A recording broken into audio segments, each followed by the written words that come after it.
More than 700 years ago, at Dan-no-Ura, in the Straits of Shimonoseki, was fought the last battle of the long contest between the Heike, or Taira clan, and the Genji, or Minamoto clan. There, the Heike perished utterly, with their women and children, and their infant emperor likewise, now remembered as Antoku Tenno, and that sea and shore have been haunted for 700 years. Elsewhere, I told you about the strange crabs found there, called Heike crabs, which have human faces on their backs, and are said to be the spirits of the Heike warriors. But there are many strange things to be seen and heard along that coast.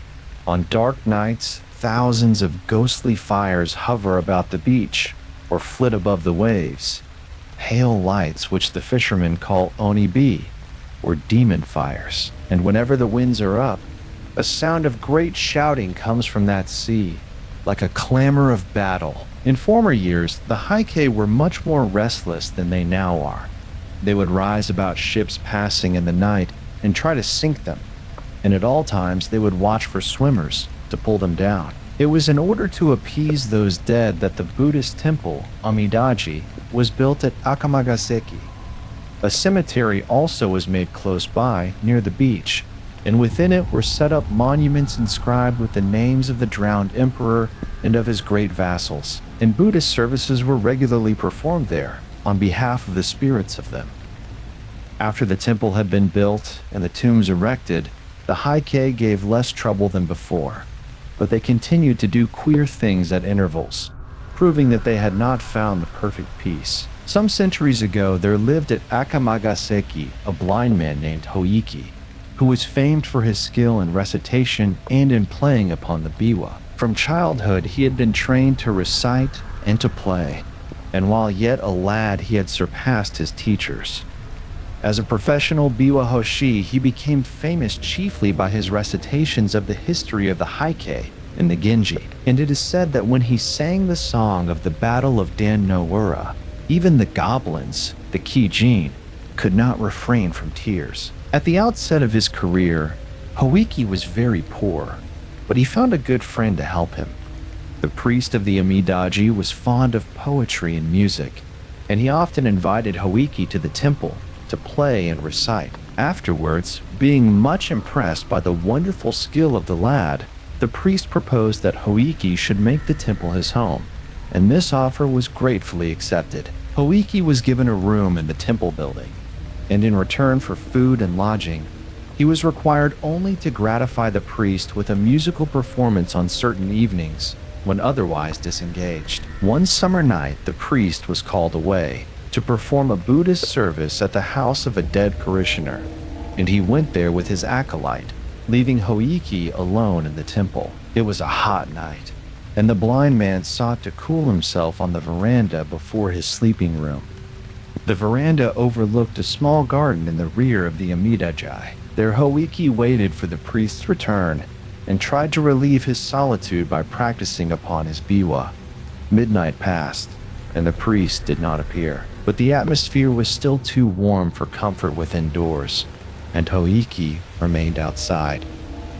At last, he heard steps approaching from the back gate. Somebody crossed the garden, advanced to the veranda, and halted directly in front of him. But it was not the priest. A deep voice called the blind man's name, abruptly and unceremoniously, in the manner of a samurai summoning an inferior. Hoichi.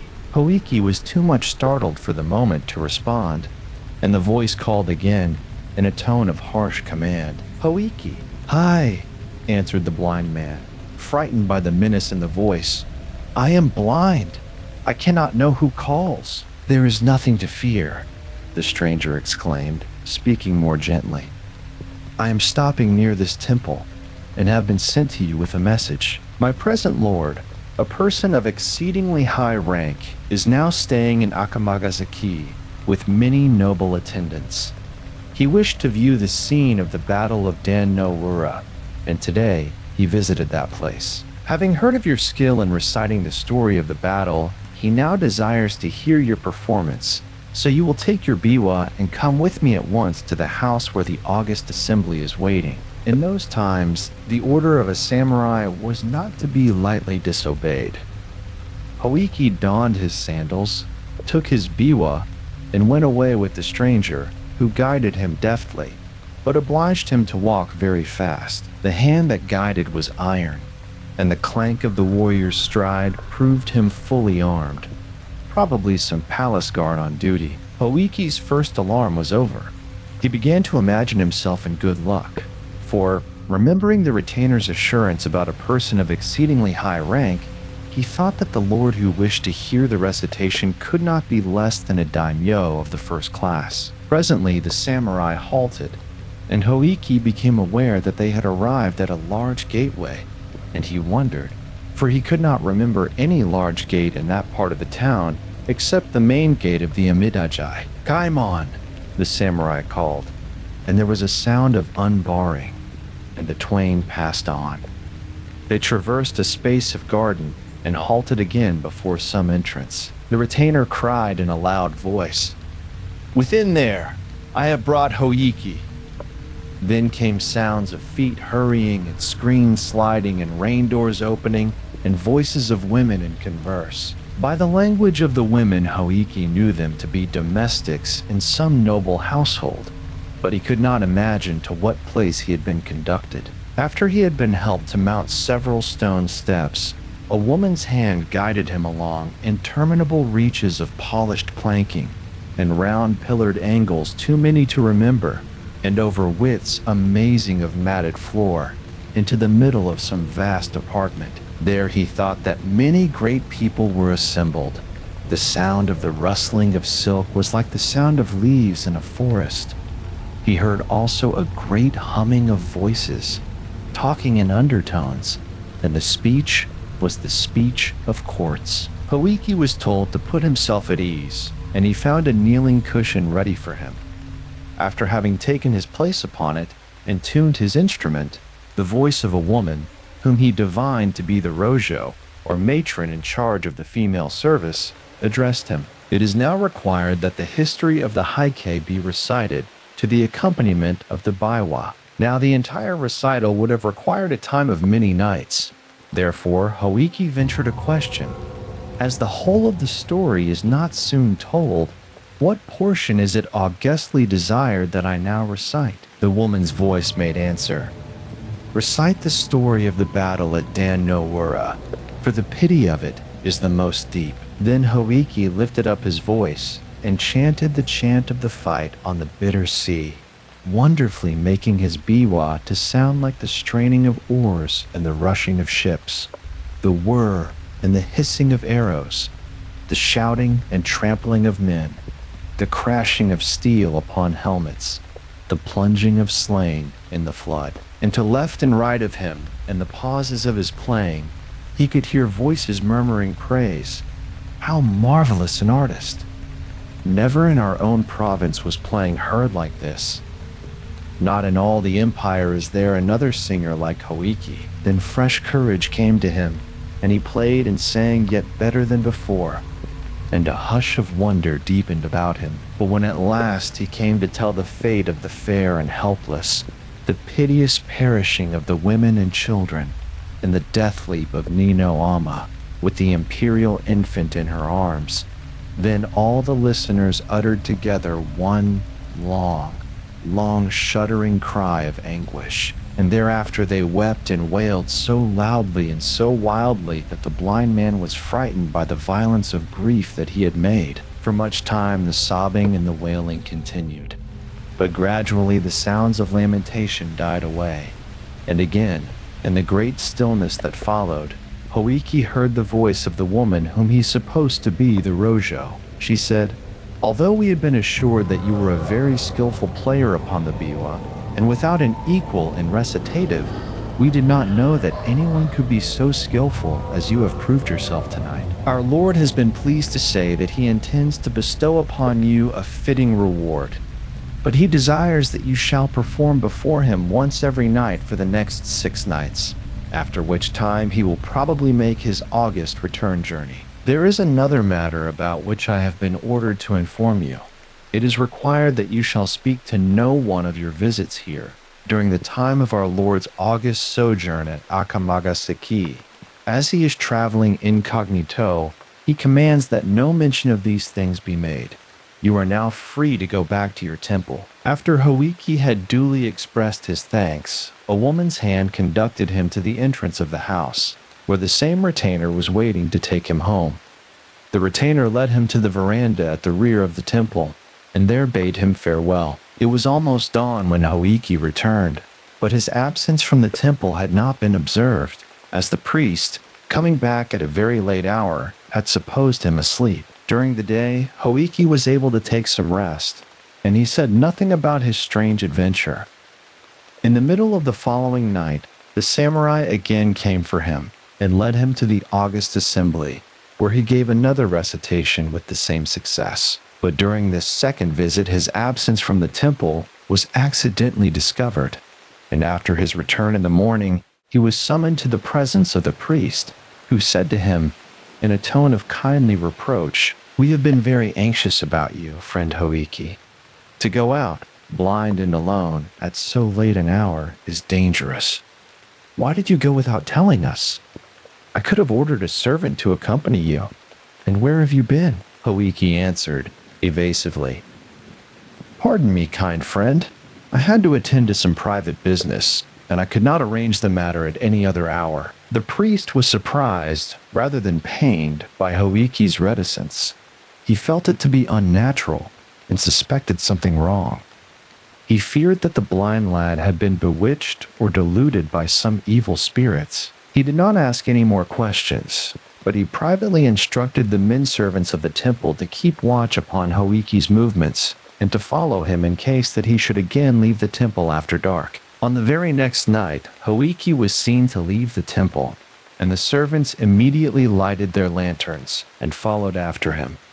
But it was a rainy night and very dark. Before the temple folks could get to the roadway, Hoiki had disappeared. Evidently, he had walked very fast.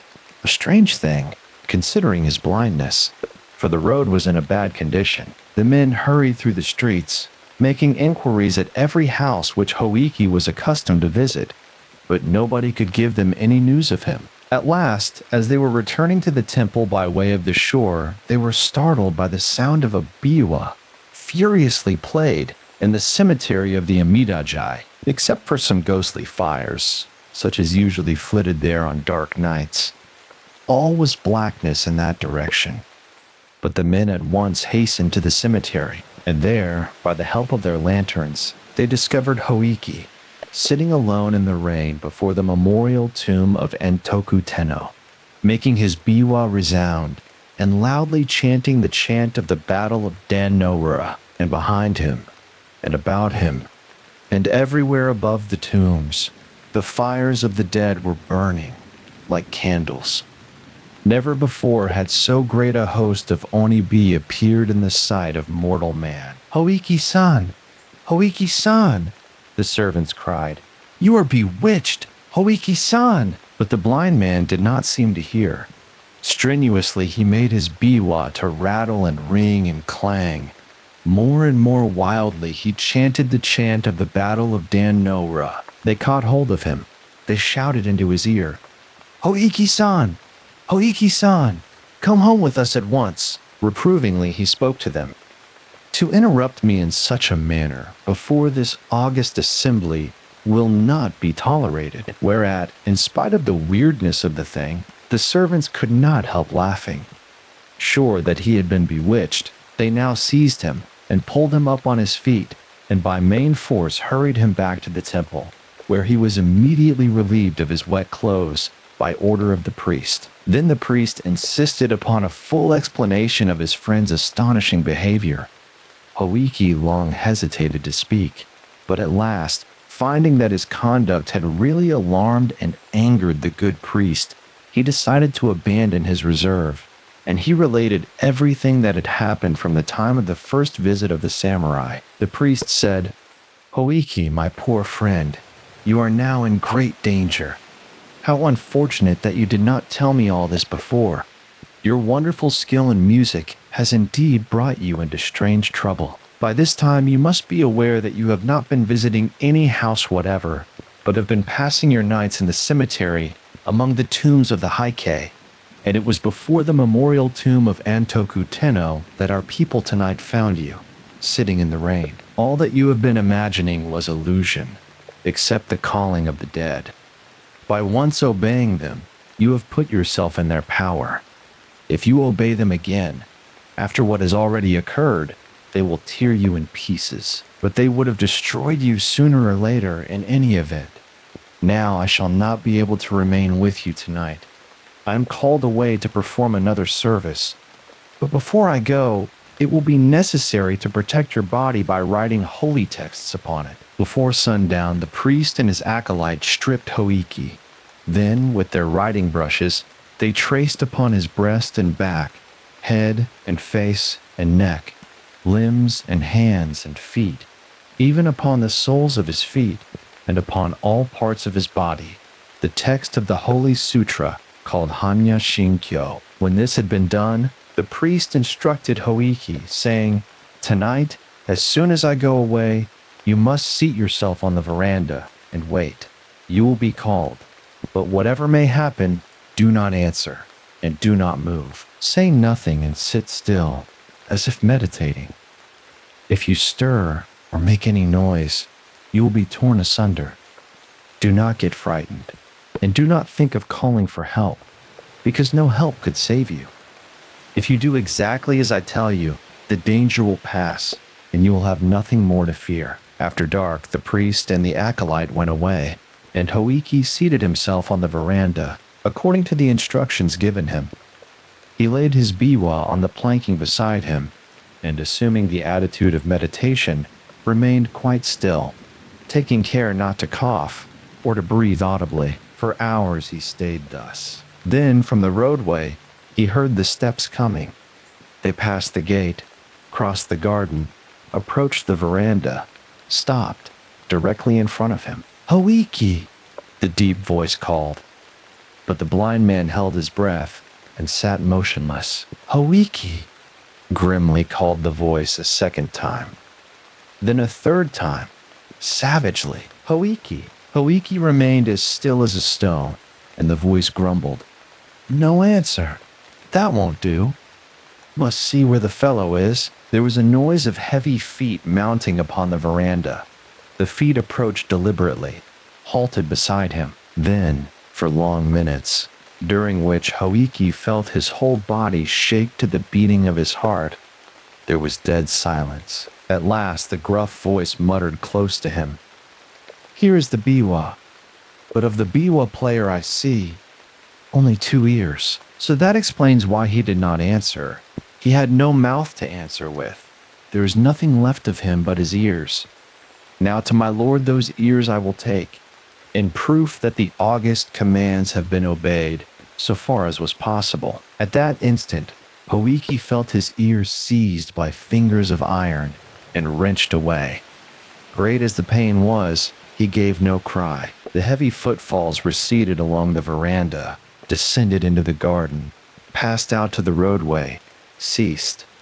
From either side of his head, the blind man felt a thick, warm trickling, but he dared not lift his hands. Before sunrise, the priest came back. He hastened at once to the veranda in the rear, stepped and slipped upon something clammy, and uttered a cry of horror, for he saw, by the light of his lantern, that the clamminess was blood. But he perceived Hoichi sitting there, in the attitude of meditation, with the blood still oozing from his wounds. "My poor Hoichi!"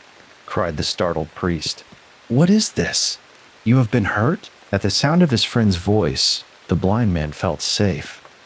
He burst out sobbing, and tearfully told his adventure of the night. "Poor, poor Hoichi!" the priest exclaimed. "All my fault. My very grievous fault. Everywhere upon your body the holy texts had been written, except upon your ears. I trusted my acolyte to do that part of the work, and it was very, very wrong of me not to have made sure that he had done it. Well, the matter cannot now be helped. We can only try to heal your hurts as soon as possible. Cheer up, friend. The danger is now well over. You will never again be troubled by those visitors." With the aid of a good doctor, Hoichi soon recovered from his injuries. The story of his strange adventure spread far and wide and soon made him famous. Many noble persons went to Akamagasaki to hear him recite, and large presents of money were given to him, so that he became a wealthy man. But from the time of his adventure, he was known only by the appellation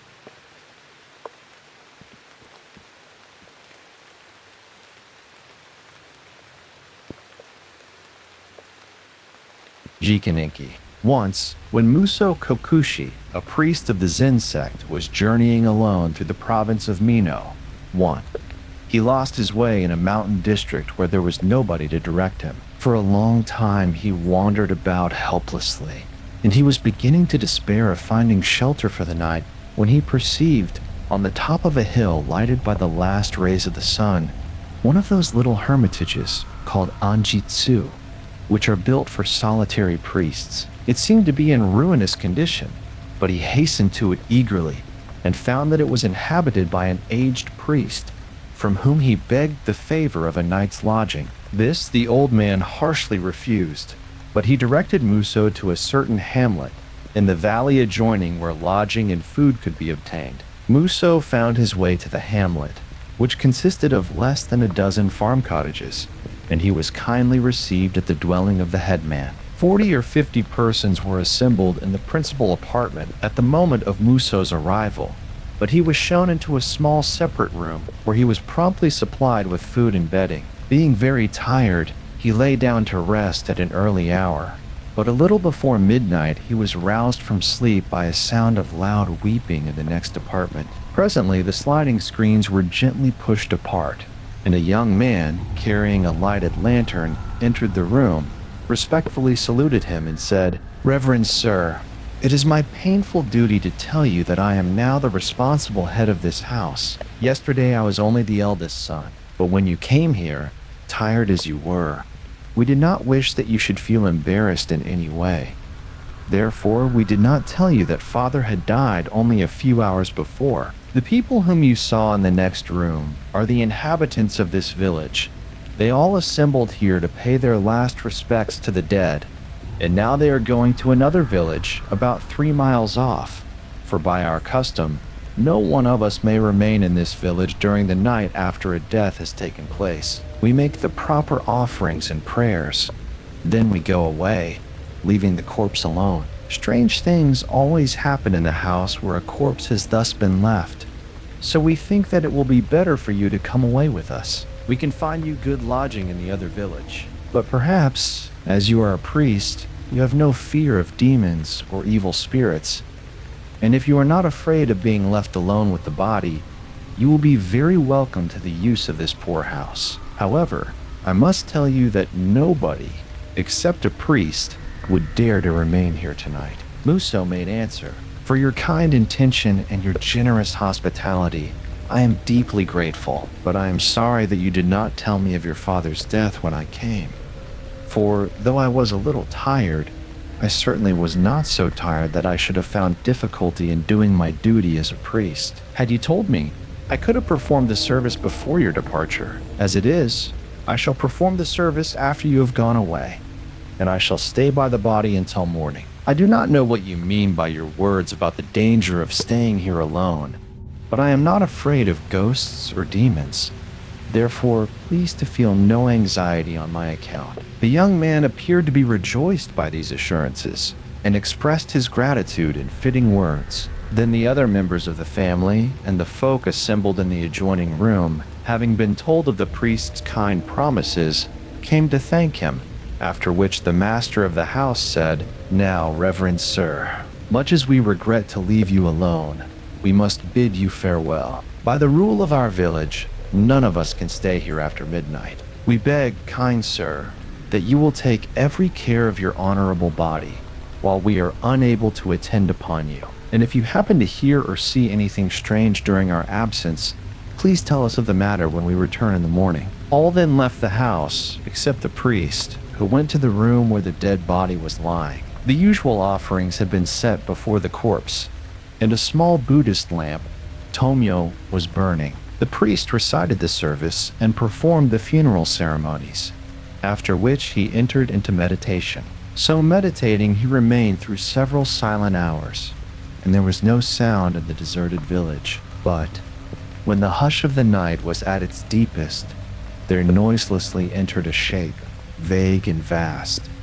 And in the same moment, Musho found himself without power to move or speak. He saw that shape lift the corpse, as with hands, devour it, more quickly than a cat devours a rat, beginning at the head and eating everything, the hair and the bones and even the shroud. And the monstrous thing, having thus consumed the body, turned to the offerings and ate them also. Then it went away, as mysteriously as it had come. When the villagers returned next morning, they found the priest awaiting them at the door of the headman's dwelling. All in turn saluted him, and when they had entered and looked about the room, no one expressed any surprise at the disappearance of the dead body and the offerings. But the master of the house said to Musho, "Reverend sir, you have probably seen unpleasant things during the night. All of us were anxious about you, but now we are very happy to find you alive and unharmed. Gladly we would have stayed with you if it had been possible. But the law of our village, as I told you last evening, obliges us to quit our houses after a death has taken place and to leave the corpse alone. Whenever this law has been broken heretofore, some great misfortune has followed. Whenever it is obeyed, we find that the corpse and the offerings disappear during our absence. Perhaps you have seen the cause." Then Musho told of the dim and awful shape that had entered the death chamber to devour the body and the offerings. No person seemed to be surprised by his narration, and the master of the house observed, "What you have told us, reverend sir, agrees with what has been said about this matter from ancient time." Musho then inquired, "Does not the priest on the hill sometimes perform the funeral service for your dead?" "What priest?" the young man asked. "The priest who yesterday evening directed me to this village," answered Musho. "I called at his gore onjitsu on the hill yonder. He refused me lodging, but told me the way here." The listeners looked at each other, as in astonishment, and after a moment of silence, the master of the house said, "Reverend sir, there is no priest, and there is no onjitsu on the hill. For the time of many generations, there has not been any resident priest in this neighborhood." Musho said nothing more on the subject, for it was evident that his kind hosts supposed him to have been deluded by some goblin. But after having bidden them farewell and obtained all necessary information as to his road, he determined to look again for the hermitage on the hill, and so to ascertain whether he had really been deceived. He found the onjitsu Enerscore without any difficulty, and this time its aged occupant invited him to enter. When he had done so, the hermit humbly bowed down before him, exclaiming, "Ah, I am ashamed. I am very much ashamed. I am exceedingly ashamed." "You need not be ashamed for having refused me shelter," said Musho. "You directed me to the village yonder, where I was very kindly treated, and I thank you for that favor." "I can give no man shelter," the recluse made answer, "and it is not for the refusal that I am ashamed. I am ashamed only that you should have seen me in my real shape, for it was I who devoured the corpse and the offerings last night before your eyes. You know, reverend sir, that I am a Jikininki, an eater of human flesh. Have pity upon me, and suffer me to confess the secret fault by which I became reduced to this condition. A long, long time ago, I was a priest in this desolate region. There was no other priest for many leagues around. So, in that time, the bodies of the mountain folk who died used to be brought here, sometimes from great distances, in order that I might repeat over them the holy service. But I repeated the service and performed the rites only as a matter of business. I thought only of the food and the clothes that my sacred profession enabled me to gain. And because of this selfish impiety, I was reborn, immediately after my death, into the state of a Jikininki. Since then, I have been obliged to feed upon the corpses of the people who die in this district. Every one of them I must devour in the way that you saw last night. Now, reverend sir, let me beseech you to perform a Sagaki service for me." Help me by your prayers, I entreat you, so that I may be soon able to escape from this horrible state of existence." No sooner had the hermit uttered this petition than he disappeared, and the hermitage also disappeared at the same instant, and Muso Kokushi found himself kneeling alone in the high grass, beside an ancient and moss-grown tomb of the form called Gorini.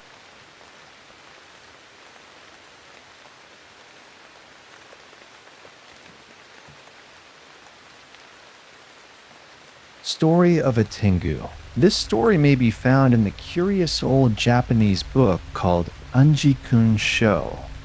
The same legend has furnished the subject of an interesting Unno play called Unshkor Dae, the Great Assembly. In Japanese popular art, the Tengu are commonly represented either as winged men with beak-shaped noses or as birds of prey.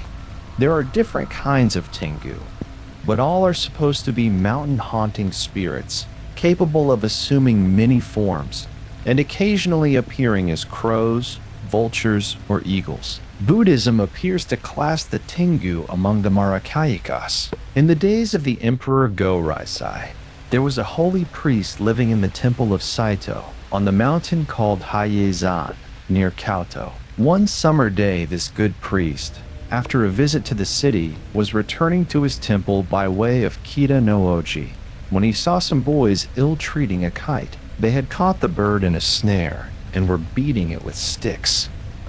"Oh, the poor creature," compassionately exclaimed the priest. "Why do you torment it so, children?" One of the boys made answer, "We want to kill it to get the feathers." Moved by pity, the priest persuaded the boys to let him have the kite in exchange for a fan that he was carrying, and he set the bird free. It had not been seriously hurt and was able to fly away. Happy at having performed this Buddhist act of merit, the priest then resumed his walk. He had not proceeded very far when he saw a strange monk come out of a bamboo grove by the roadside and hasten towards him. The monk respectfully saluted him and said, "Sir, through your compassionate kindness my life has been saved, and I now desire to express my gratitude in a fitting manner." Astonished at hearing himself thus addressed, the priest replied, "Really, I cannot remember to have ever seen you before. Please tell me who you are." "It is not wonderful that you cannot recognize me in this form," returned the monk. "I am the kite that those cruel boys were tormenting at Kita no Oji. You saved my life, and there is nothing in this world more precious than life. So I now wish to return your kindness in some way or other. If there be anything that you would like to have, or to know, or to see, anything that I can do for you, in short, please to tell me. For as I happen to possess, in a small degree, the 6 supernatural powers, I am able to gratify almost any wish that you can express." On hearing these words, the priest knew that he was speaking with a Tengu, and he frankly made answer, "My friend, I have long ceased to care for the things of this world. I am now 70 years of age. Neither fame nor pleasure has any attraction for me. I feel anxious only about my future birth, but as that is a matter in which no one can help me, it were useless to ask about it. Really, I can think of but one thing worth wishing for. It has been my lifelong regret that I was not in India in the time of the Lord Buddha, and could not attend the great assembly on the holy mountain Jiu-Roku-Zakura. Never a day passes in which this regret does not come to me, in the hour of morning or of evening prayer. Ah, my friend, if it were possible to conquer time and space, like the Bodhisattvas, so that I could look upon that marvelous assembly, how happy should I be?" "Why," the Tengu exclaimed, "that pious wish of yours can easily be satisfied. I perfectly well remember the assembly on the Vulture Peak, and I can cause everything that happened there to reappear before you exactly as it occurred. It is our greatest delight to represent such holy matters. Come this way with me." And the priest suffered himself to be led to a place among pines on the slope of a hill. "Now," said the Tengu, "you have only to wait here for a while, with your eyes shut. Do not open them until you hear the voice of the Buddha preaching the law. Then you can look." But when you see the appearance of the Buddha, you must not allow your devout feelings to influence you in any way. You must not bow down, nor pray, nor utter any such exclamation as, "Even so, Lord," or "Thou Blessed One." You must not speak at all. Should you make even the least sign of reverence, something very unfortunate might happen to me. The priest gladly promised to follow these injunctions, and the Tengu hurried away as if to prepare the spectacle. The day waned and passed, and the darkness came. But the old priest waited patiently beneath a tree, keeping his eyes closed. At last, a voice suddenly resounded above him, a wonderful voice, deep and clear like the pealing of a mighty bell, the voice of the Buddha Sakyamuni proclaiming the perfect way. Then the priest, opening his eyes in a great radiance, perceived that all things had been changed. The place was indeed the Vulture Peak, the holy Indian mountain Jiu-Roku-Zakura, and the time was the time of the Sutra of the Lotus of the Good Law. Now there were no pines about him, but strange shining trees made of the 7 precious substances, with foliage and fruit of gems, and the ground was covered with mandarava and manjushika flowers showered from heaven, and the night was filled with fragrance and splendor and the sweetness of the great voice. And in mid-air, shining as a moon above the world, the priest beheld the Blessed One seated upon the lion throne, with Samantabhadra at his right hand and Manjusri at his left, and before them assembled, immeasurably spreading into space like a flood of stars, the hosts of the Mahasattvas and the Bodhisattvas with their countless following, gods, demons, nagas, goblins, men, and beings not human. Sariputra he saw, and Kasyapa, and Ananda, with all the disciples of the Tathagata, and the kings of the Devas, and the kings of the 4 directions, like pillars of fire, and the great dragon kings, and the Gandharvas and Garudas, and the gods of the sun and the moon and the wind, and the shining myriads of Brahma's heaven, and incomparably further than even the measureless circling of the glory of these he saw, made visible by a single ray of light that shot from the forehead of the Blessed One to pierce beyond uttermost time, the 1,800,000 Buddha fields of the eastern quarter with all their habitants, and the beings in each of the 6 states of existence, and even the shapes of the Buddhas extinct that had entered into nirvana. These and all the gods and all the demons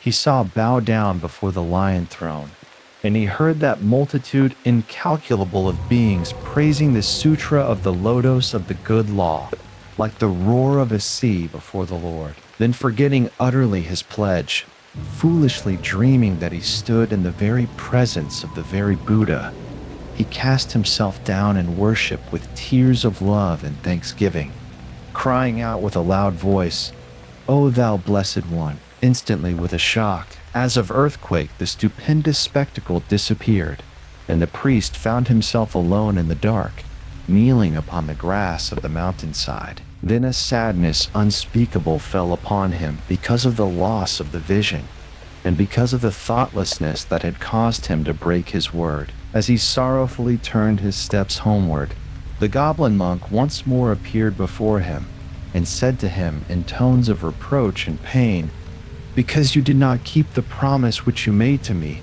and heedlessly allowed your feelings to overcome you, the Gohotendo, who is the guardian of the doctrine, swooped down suddenly from heaven upon us, and smote us in great anger, crying out, 'How do ye dare thus to deceive a pious person?' Then the other monks whom I had assembled all fled in fear. As for myself, one of my wings has been broken, so that now I cannot fly." And with these words, the Tengu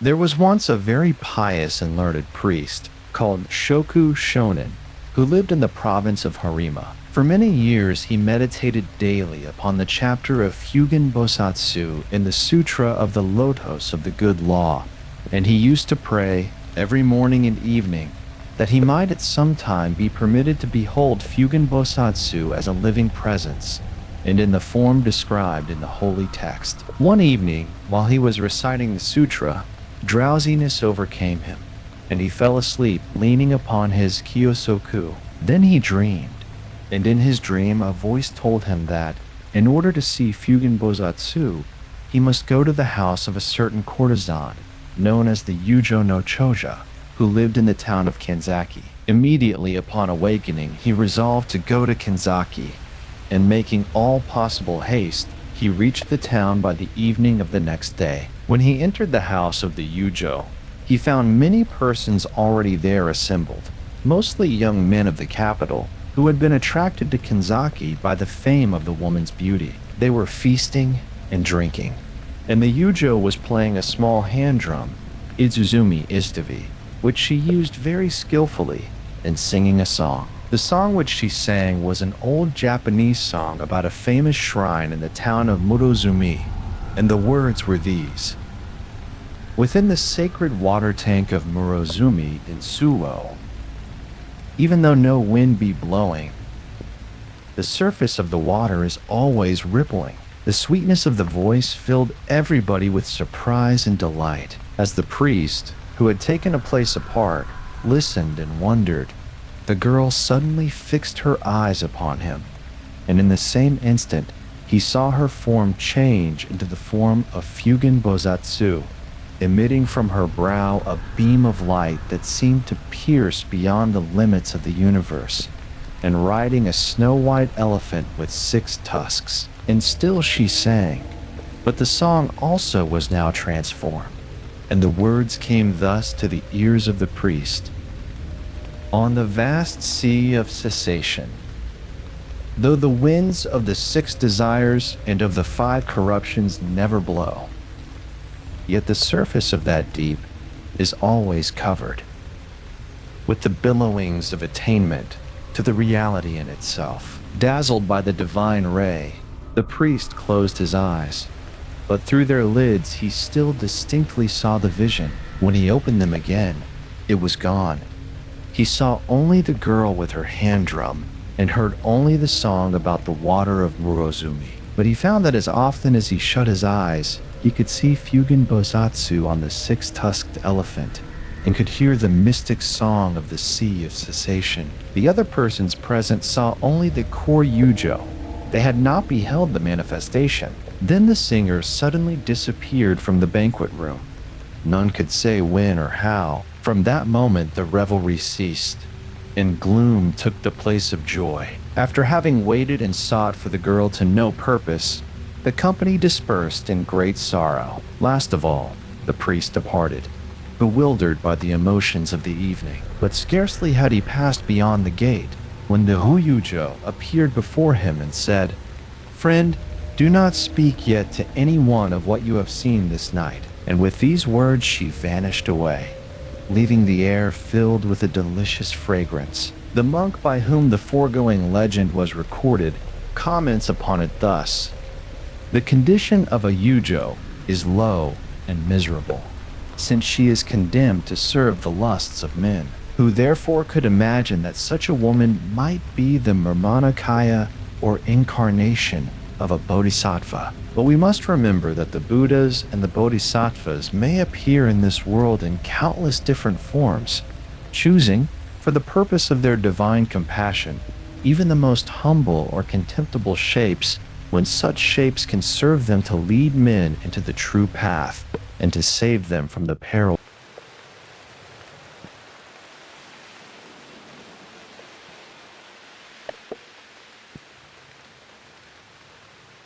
Once there lived upon the mountain called Atagoyama, near Kyoto, a certain learned priest who devoted all his time to meditation and the study of the sacred books. The little temple in which he dwelt was far from any village, and he could not, in such a solitude, have obtained without help the common necessaries of life. But several devout country people regularly contributed to his maintenance, bringing him each month supplies of vegetables and of rice. Among these good folk there was a certain hunter who sometimes visited the mountain in search of game, One day, when this hunter had brought a bag of rice to the temple, the priest said to him, "Friend, I must tell you that wonderful things have happened here since the last time I saw you. I do not certainly know why such things should have happened in my unworthy presence, but you are aware that I have been meditating and reciting the sutras daily for many years, and it is possible that what has been vouchsafed me is due to the merit obtained through these religious exercises. I am not sure of this, but I am sure that Fugen-Bosatsu comes nightly to this temple, riding upon his elephant. Stay here with me this night, friend, then you will be able to see and to worship the Buddha." "To witness so holy a vision," the hunter replied, "were a privilege indeed. Most gladly I shall stay and worship with you." So the hunter remained at the temple, but while the priest was engaged in his religious exercises, the hunter began to think about the promised miracle and to doubt whether such a thing could be. And the more he thought, the more he doubted. There was a little boy in the temple, an acolyte, and the hunter found an opportunity to question the boy. "The priest told me," said the hunter, "that Fugen-Bosatsu comes to this temple every night. Have you also seen Fugen-Bosatsu?" "6 times already," the acolyte replied. "I have seen and reverently worshipped Fugen-Bosatsu." This declaration only served to increase the hunter's suspicions, though he did not in the least doubt the truthfulness of the boy. He reflected, however, that he would probably be able to see whatever the boy had seen, and he waited with eagerness for the hour of the promised vision. Shortly before midnight, the priest announced that it was time to prepare for the coming of Fugen-Bosatsu. The doors of the little temple were thrown open, and the priest knelt down at the threshold with his face to the east. The acolyte knelt at his left hand, and the hunter respectfully placed himself behind the priest. It was the night of the 20th of the 9th month, a dreary, dark, and very windy night, and the three waited a long time for the coming of Fugen-Bosatsu. But at last a point of white light appeared, like a star, in the direction of the east, and this light approached quickly, growing larger and larger as it came, and illuminating all the slope of the mountain. Presently the light took shape, the shape of a being divine, riding upon a snow-white elephant with 6 tusks. And, in another moment, the elephant with its shining rider arrived before the temple, and there stood towering, like a mountain of moonlight, wonderful and weird. Then the priest and the boy, prostrating themselves, began with exceeding fervor to repeat the holy invocation to Fugen-Bosatsu. But suddenly, the hunter rose up behind them, bow in hand, and bending his bow to the full, he sent a long arrow whizzing straight at the luminous Buddha, into whose breast it sank up to the very feathers. Immediately, with a sound like a thunderclap, the white light vanished, and the vision disappeared. Before the temple, there was nothing but windy darkness. "O miserable man," cried out the priest, with tears of shame and despair. "O most wretched and wicked man, what have you done? What have you done?" But the hunter received the reproaches of the priest without any sign of compunction or of anger. Then he said, very gently, "Reverend sir, please try to calm yourself and listen to me. You thought that you were able to see Fugen-Bosatsu because of some merit obtained through your constant meditations and your recitation of the sutra. But if that had been the case, the Buddha would have appeared to you only, not to me, nor even to the boy. I am an ignorant hunter, and my occupation is to kill, and the taking of life is hateful to the Buddhas. How then should I be able to see Fugen-Bosatsu?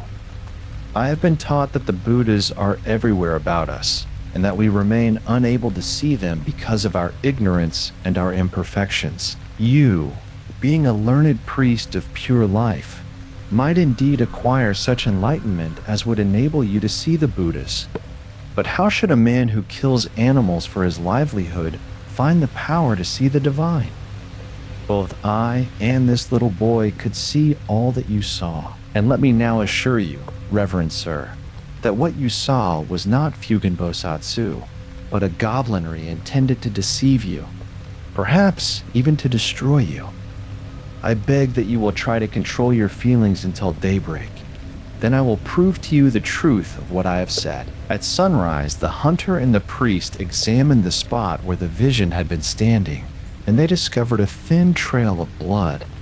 And after having followed this trail to a hollow some 100 paces away, they came upon the body of a great badger, transfixed by the hunter's arrow. The priest, although a learned and pious person, had easily been deceived by a badger, but the hunter, an ignorant and irreligious man, was gifted with strong common sense, and by mother wit alone, he was able at once to detect and to destroy a dangerous illusion. Footnote 1. Samantabhadra.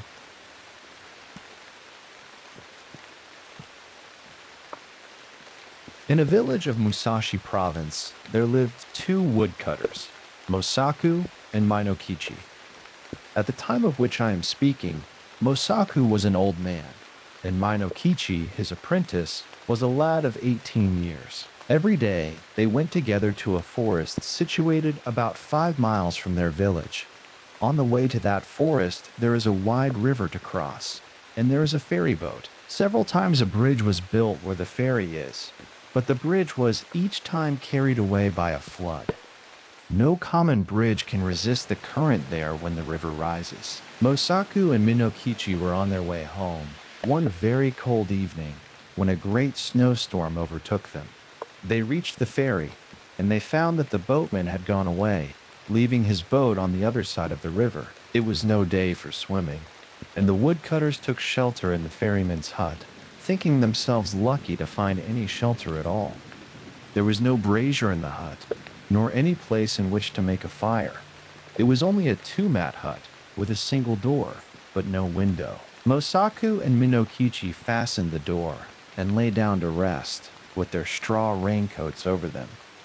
At first they did not feel very cold, and they thought that the storm would soon be over. The old man almost immediately fell asleep, but the boy, Minokichi, lay awake a long time, listening to the awful wind and the continual slashing of the snow against the door.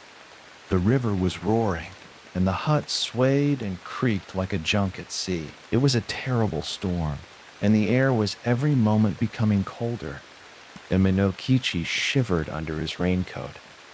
But at last, in spite of the cold, he too fell asleep. He was awakened by a showering of snow in his face. The door of the hut had been forced open, and by the snowlight, he saw a woman in the room, a woman all in white. She was bending above Mosaku and blowing her breath upon him, and her breath was like a bright white smoke. Almost in the same moment, she turned to Minokichi and stooped over him. He tried to cry out, but found that he could not utter any sound. The white woman bent down over him, lower and lower, until her face almost touched him, and he saw that she was very beautiful, though her eyes made him afraid. For a little time she continued to look at him.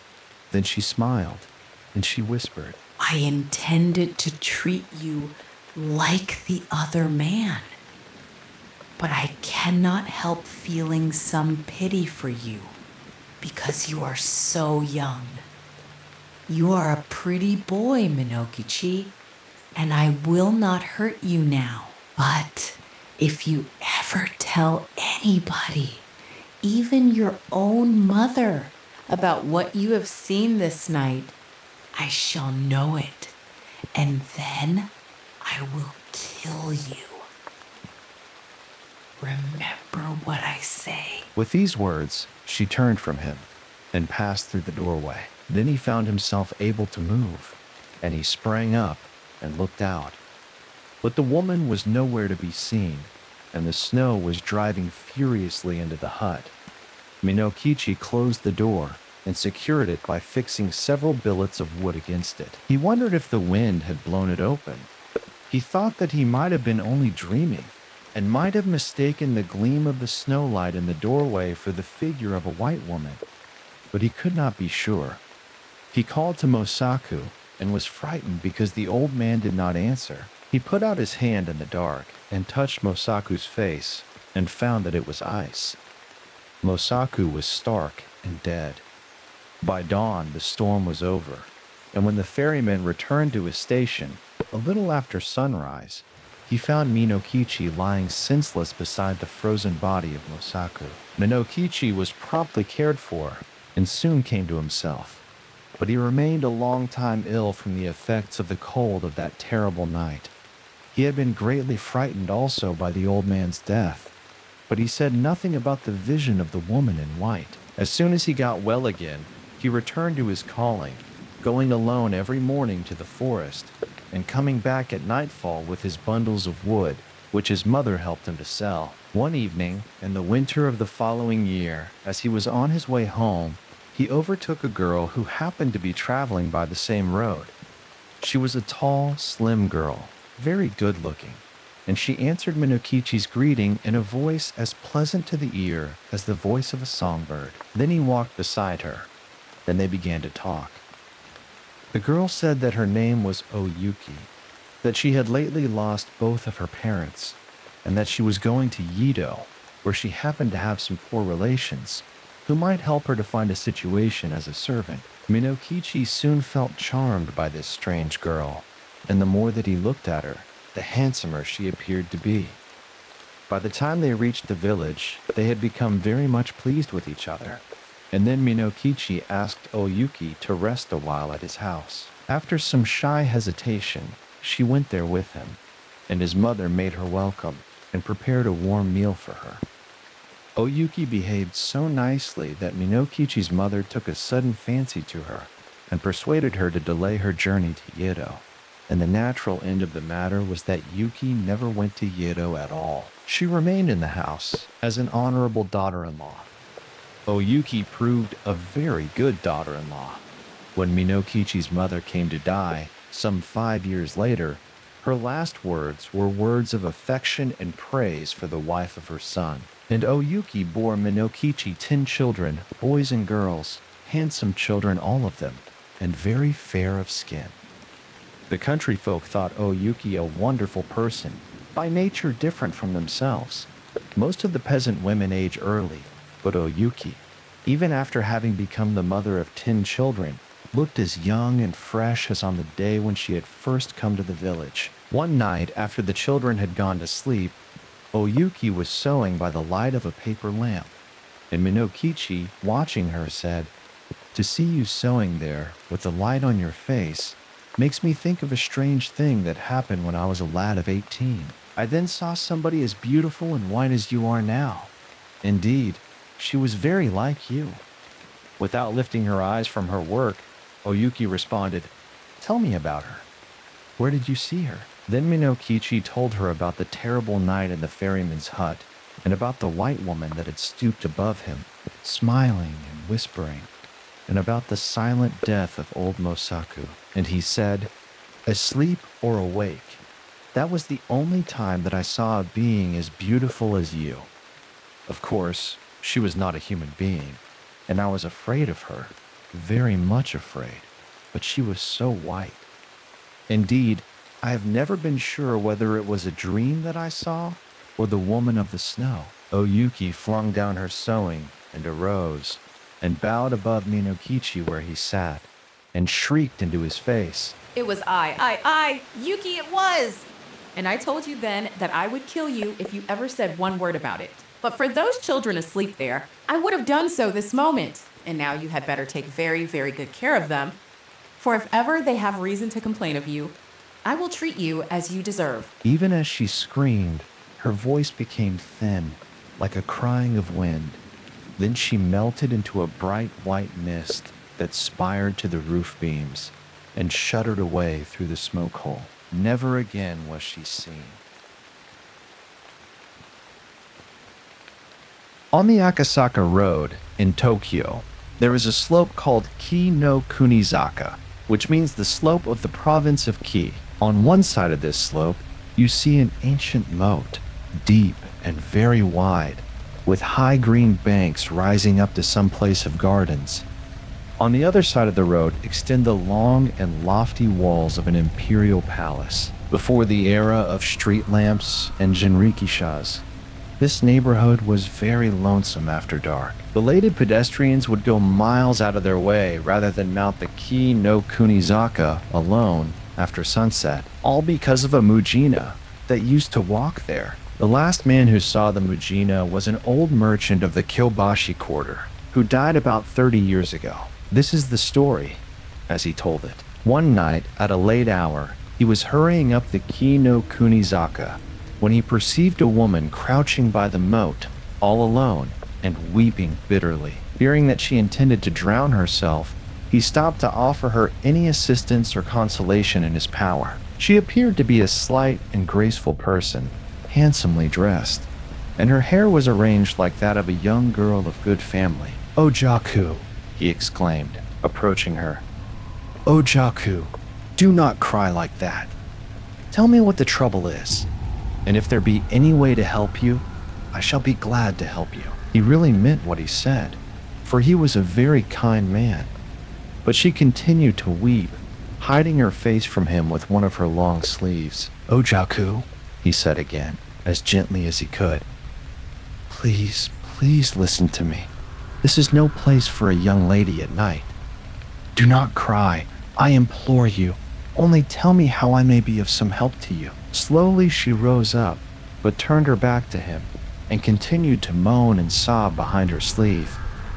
He laid his hand lightly upon her shoulder and pleaded, "Oh, Jachu, oh, Jachu, oh, Jachu, listen to me, just for one little moment." Then that Ojachu turned around and dropped her sleeve and stroked her face with her hand. And the man saw that she had no eyes or nose or mouth, and he screamed and ran away. Up Ki no Kunizaka he ran, and all was black and empty before him. On and on he ran, never daring to look back, and at last he saw a lantern, so far away that it looked like the gleam of a firefly, and he made for it. It proved to be only the lantern of an itinerant soba seller who had set down his stand by the roadside. But any light and any human companionship was good after that experience. He flung himself down at the feet of the soba seller, crying out, "Ah! Ah! Ah! Ah! Ah! Ah!" "Kore! Kore!" roughly exclaimed the soba man. "Here, what is the matter with you? Anybody hurt you?" "No, nobody hurt me," panted the other. "Only, only scared you?" queried the peddler, unsympathetically. "Robbers? Not robbers, not robbers," gasped the terrified man. I saw a woman by the moat, and she showed me. I cannot tell you what she showed me." "Hey, was it anything like this that she showed you?" cried the soba man, stroking his own face, which therewith became like unto an egg, and simultaneously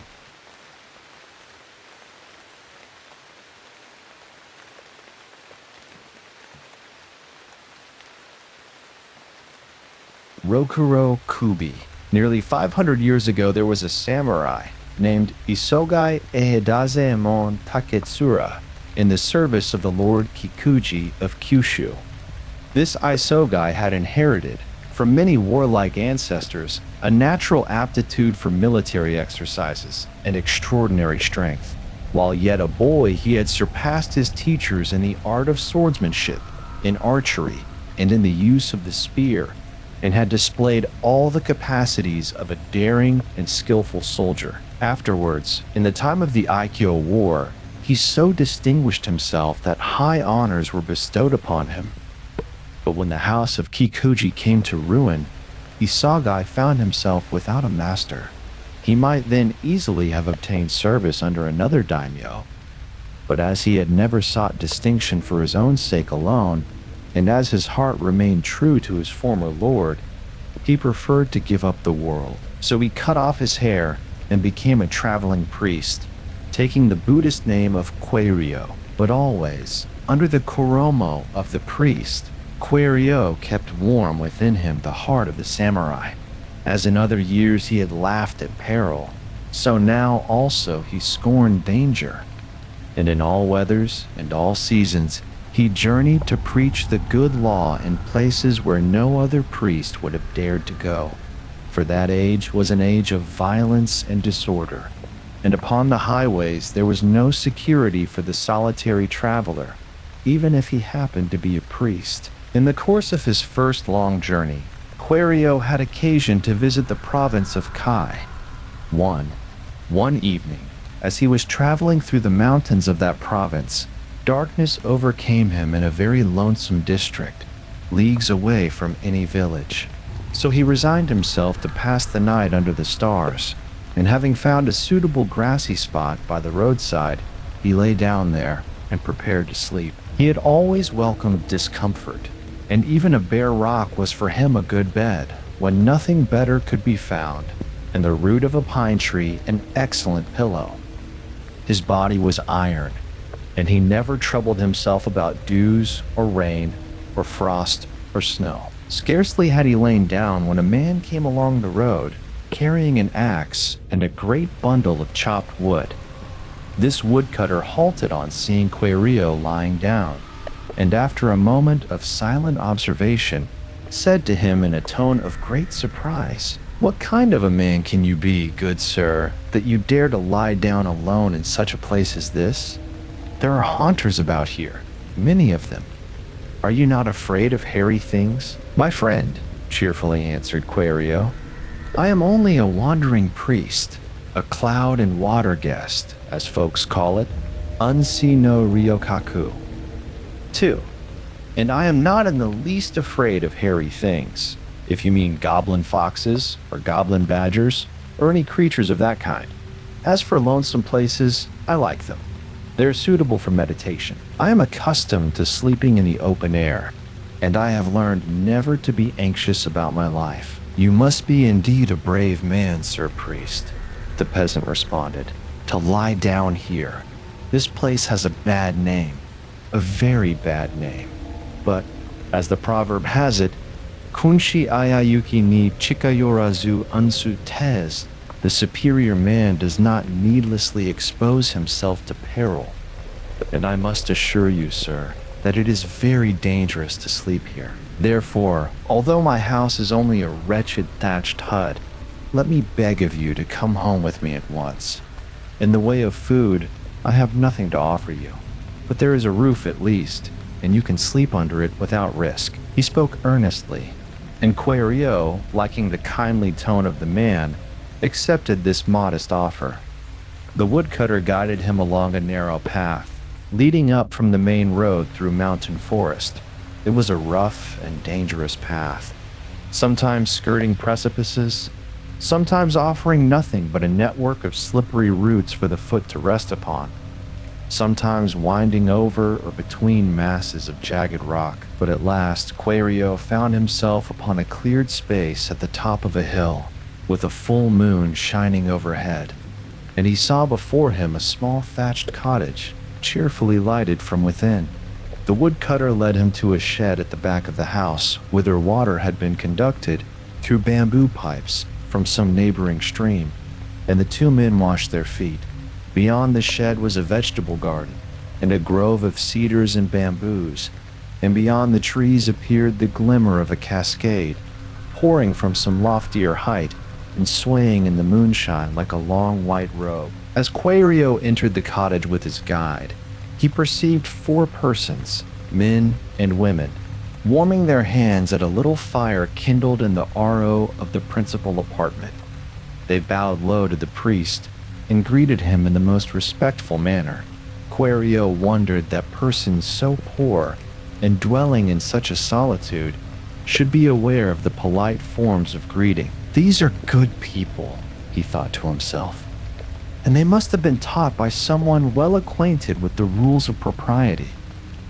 Then, turning to his host, the Uruji, or housemaster, as the others called him, Kwaidan said, "From the kindness of your speech, and from the very polite welcome given me by your household, I imagine that you have not always been a woodcutter. Perhaps you formerly belonged to one of the upper classes." Smiling, the woodcutter answered. Sir, you are not mistaken. Though now living as you find me, I was once a person of some distinction. My story is the story of a ruined life, ruined by my own fault. I used to be in the service of a daimyo, and my rank in that service was not inconsiderable. But I loved women and wine too well, and under the influence of passion, I acted wickedly. My selfishness brought about the ruin of our house and caused the death of many persons. Retribution followed me, and I long remained a fugitive in the land. Now I often pray that I may be able to make some atonement for the evil which I did, and to re-establish the ancestral home. But I fear that I shall never find any way of so doing. Nevertheless, I try to overcome the karma of my errors by sincere repentance, and by helping, as far as I can, those who are unfortunate. Kwaidan was pleased by this announcement of good resolve, and he said to the Aruji, My friend, I have had occasion to observe that men, prone to folly in their youth, may in after years become very earnest in right living. In the Holy Sutra, it is written that those strongest in wrongdoing can become, by power of good resolve, the strongest in right doing. I do not doubt that you have a good heart, and I hope that better fortune will come to you. Tonight I shall recite the sutra for your sake, and pray that you may obtain the force to overcome the karma of any past errors. With these assurances, Kwaidan bade the Aruji good night, and his host showed him to a very small side room where a bed had been made ready. Then all went to sleep except the priest, who began to read the sutras by the light of a paper lantern. Until a late hour he continued to read and pray. Then he opened a little window in his little sleeping room to take a last look at the landscape before lying down. The night was beautiful. There was no cloud in the sky. There was no wind, and the strong moonlight threw down sharp black shadows of foliage and glittered on the dews of the garden. Shrillings of crickets and bell insects, 3, made a musical tumult, and the sound of the neighboring cascade deepened with the night. Kwaidan felt thirsty as he listened to the noise of the water, and remembering the bamboo aqueduct at the rear of the house, he thought that he could go there and get a drink without disturbing the sleeping household. Very gently he pushed apart the sliding screens that separated his room from the main apartment, and he saw, by the light of the lantern, 5 recumbent bodies without heads. For one instant he stood bewildered, imagining a crime. But in another moment he perceived that there was no blood, and that the headless necks did not look as if they had been cut. Then he thought to himself, either this is an illusion made by goblins, or I have been lured into the dwelling of a Rokuro-Kubi. 4. In the book Soshinki Usper 5, it is written that if one find the body of a Rokuro-Kubi without its head, and remove the body to another place, the head will never be able to join itself again to the neck. And the book further says that when the head comes back and finds that its body has been moved, it will strike itself upon the floor 3 times, bounding like a ball, and will pant as in great fear, and presently die. Now, if these be Rokuro-Kubi, they mean me no good, so I shall be justified in following the instructions of the book. He seized the body of the Aruji by the feet, pulled it to the window, and pushed it out. Then he went to the back door, which he found barred, and he surmised that the heads had made their exit through the smoke hole in the roof, which had been left open. Gently unbarring the door, he made his way to the garden, and proceeded with all possible caution to the grove beyond it. He heard voices talking in the grove, and he went in the direction of the voices, stealing from shadow to shadow, until he reached a good hiding place. Then, from behind a trunk, he caught sight of the heads, all 5 of them, flitting about and chatting as they flitted.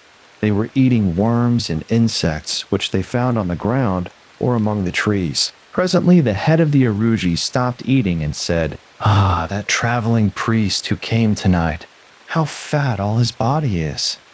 When we shall have eaten him, our bellies will be well filled. I was foolish to talk to him as I did. It only set him to reciting the sutras on behalf of my soul. To go near him while he is reciting would be difficult, and we cannot touch him so long as he is praying. But as it is now nearly morning, perhaps he has gone to sleep. Some one of you go to the house and see what the fellow is doing. Another head, the head of a young woman, immediately rose up and flitted to the house, lightly as a bat. After a few minutes it came back, and cried out huskily, in a tone of great alarm, that traveling priest is not in the house. He is gone. But that is not the worst of the matter. He has taken the body of our Aruji, and I do not know where he has put it. At this announcement, the head of the Aruji, distinctly visible in the moonlight, assumed a frightful aspect. Its eyes opened monstrously, its hair stood up bristling, and its teeth gnashed. Then a cry burst from its lips, and weeping tears of rage, it exclaimed, "Since my body has been moved, to rejoin it is not possible. Then I must die. And all through the work of that priest, before I die, I will get at that priest. I will tear him. I will devour him. And there he is, behind that tree, hiding behind that tree. See him? The fat coward." In the same moment, the head of the Aruji, followed by the other four heads, sprang at Kwaidan. But the strong priest had already armed himself by plucking up a young tree, and with that tree he struck the heads as they came, knocking them from him with tremendous blows. 4 of them fled away, but the head of the Aruji, though battered again and again, desperately continued to bound at the priest, and at last caught him by the left sleeve of his robe. Kwaidan, however, as quickly gripped the head by its topknot, and repeatedly struck it.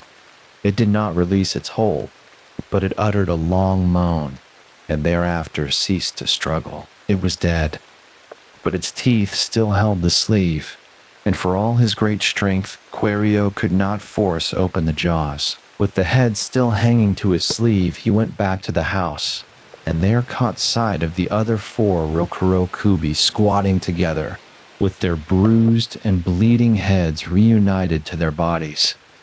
But when they perceived him at the back door, all screamed, "The priest! The priest!"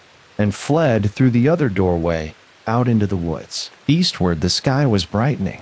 Day was about to dawn, and Kwaidan knew that the power of the goblins was limited to the hours of darkness. He looked at the head clinging to his sleeve, its face all fouled with blood and foam and clay, and he laughed aloud as he thought to himself, "What a miyage! The head of a goblin!"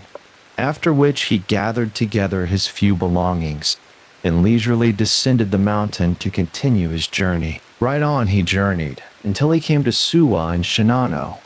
6. And into the main street of Suwa he solemnly strode, with the head dangling at his elbow. Then woman fainted, and children screamed and ran away. And there was a great crowding and clamoring until the trite, as the police in those days were called, seized the priest and took him to jail. For they supposed the head to be the head of a murdered man who, in the moment of being killed, had caught the murderer's sleeve in his teeth. As for Kwaidan, he only smiled and said nothing when they questioned him. So, after having passed a night in prison, he was brought before the magistrates of the district. Then he was ordered to explain how he, a priest, had been found with the head of a man fastened to his sleeve, and why he had dared thus shamelessly to parade his crime in the sight of people. Kwaidan laughed long and loudly at these questions, and then he said, "Sirs, I did not fasten the head to my sleeve. It fastened itself there, much against my will, and I have not committed any crime, for this is not the head of a man. It is the head of a goblin, and if I caused the death of the goblin, I did not do so by any shedding of blood, but simply by taking the precautions necessary to assure my own safety." And he proceeded to relate the whole of the adventure, bursting into another hearty laugh as he told of his encounter with the 5 heads. But the magistrates did not laugh. They judged him to be a hardened criminal, and his story an insult to their intelligence. Therefore, without further questioning, they decided to order his immediate execution. All of them, except one, a very old man. This aged officer had made no remark during the trial, but after having heard the opinion of his colleagues, he rose up and said, "Let us first examine the head carefully, for this, I think, has not yet been done. If the priest has spoken truth, the head itself should bear witness for him. Bring the head here." So the head, still holding in its teeth the goromo that had been stripped from Kwairyo's shoulders, was put before the judges. The old man turned it round and round, carefully examined it, and discovered, on the nape of its neck, several strange red characters. He called the attention of his colleagues to these, and also bade them observe that the edges of the neck nowhere presented the appearance of having been cut by any weapon. On the contrary, the line of leverance was smooth, as the line at which a falling leaf detaches itself from the stem. Then said the elder, "I am quite sure that the priest told us nothing but the truth. This is the head of a Rokuro-Kubi. In the book Nanhoi Butsushi, it is written that certain red characters can always be found upon the nape of the neck of a real Rokuro-Kubi. There are the characters. You can see for yourselves that they have not been painted. Moreover, it is well known that such goblins have been dwelling in the mountains of the province of Kai from very ancient time. But you, sir," he exclaimed, turning to Kwairyo, "what sort of sturdy priest may you be? Certainly you have given proof of a courage that few priests possess, and you have the air of a soldier rather than a priest. Perhaps you once belonged to the samurai class." "You have guessed rightly, sir," Kwairyo responded. "Before becoming a priest, I long followed the profession of arms, and in those days I never feared man or devil. My name then was Isogai Heidezemon Taketsura of Kushu. There may be some among you who remember it." At the mention of that name, a murmur of admiration filled the courtroom, for there were many present who remembered it, and Kwairyo immediately found himself among friends instead of judges. Friends anxious to prove their admiration by fraternal kindness. With honor they escorted him to the residence of the daimyo, who welcomed him and feasted him, and made him a handsome present before allowing him to depart. When Kwairyo left Suwa, he was as happy as any priest is permitted to be in this transitory world. As for the head, he took it with him, jocosely insisting that he intended it for a Miyage, and now it only remains to tell what became of the head. A day or two after leaving Suwa, Kwairyo met with a robber, who stopped him in a lonesome place and bade him strip. Kwairyo at once removed his koromo and offered it to the robber, who then first perceived what was hanging to the sleeve. Though brave, the highwayman was startled. He dropped the garment and sprang back. Then he cried out, "You! What kind of a priest are you? Why, you are a worse man than I am. It is true that I have killed people, but I never walked about with anybody's head fastened to my sleeve." "Well, Sir Priest, I suppose we are of the same calling, and I must say that I admire you. Now that head would be of use to me. I could frighten people with it. Will you sell it? You can have my robe in exchange for your koromo, and I will give you 5 ender score for the head." Kwairyo answered, "I shall let you have the head and the robe if you insist, but I must tell you that this is not the head of a man. It is a goblin's head. So, if you buy it and have any trouble in consequence, please to remember that you were not deceived by me." "What a nice priest you are!" exclaimed the robber. "You kill men and jest about it. But I am really in earnest. Here is my robe, and here is the money, and let me have the head. What is the use of joking?" "Take the thing," said Kwairyo. "I was not joking. The only joke, if there be any joke at all, is that you are fool enough to pay good money for a goblin's head." And Kwairyo, loudly laughing, went upon his way. Thus the robber got the head and the koromo, and for some time he played goblin priest upon the highways. But, reaching the neighborhood of Suwa, he there learned the true story of the head, and he then became afraid that the spirit of the Rokuro-Kubi might give him trouble. So he made up his mind to take back the head to the place from which it had come, and to bury it with its body. He found his way to the lonely cottage in the mountains of Kai, but nobody was there, and he could not discover the body. Therefore, he buried the head by itself in the grove behind the cottage, and he had a tombstone set up over the grave, and he caused a Sagaki service to be performed on behalf of the spirit of the Rokuro-Kubi. And that tombstone, known as the Tombstone of the Rokuro-Kubi, may be seen, at least so the Japanese storyteller,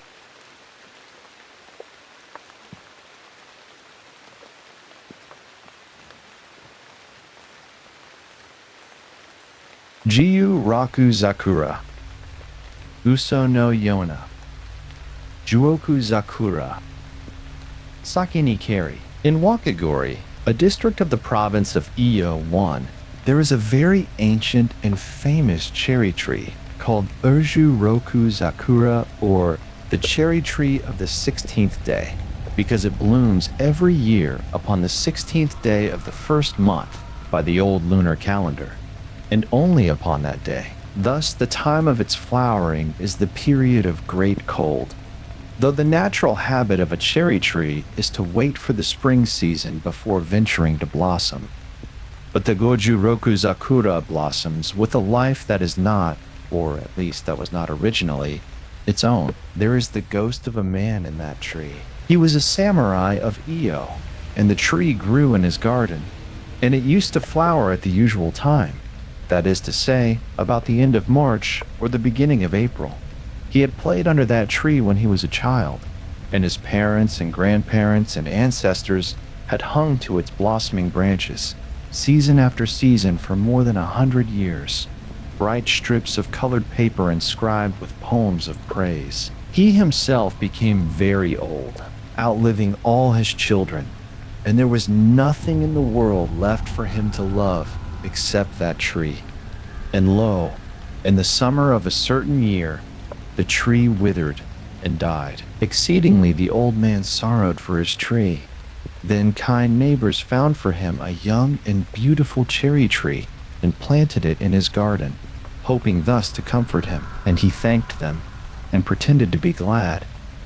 But really his heart was full of pain, for he had loved the old tree so well that nothing could have consoled him for the loss of it. At last there came to him a happy thought. He remembered a way by which the perishing tree might be saved. It was the 16th day of the first month. Along he went into his garden, and bowed down before the withered tree, and spoke to it, saying, "Now deign, I beseech you, once more to bloom, because I am going to die in your stead." For it is believed that one can really give away one's life to another person, or to a creature, or even to a tree, by the favor of the gods. And thus to transfer one's life is expressed by the term Migawari ni tatsu, to act as a substitute. Then under that tree he spread a white cloth and divers coverings, and sat down upon the coverings, and performed harakiri after the fashion of a samurai. And the ghost of him went into the tree and made it blossom in that same hour. And every year it still blooms on the 16th day of the first month, in the season of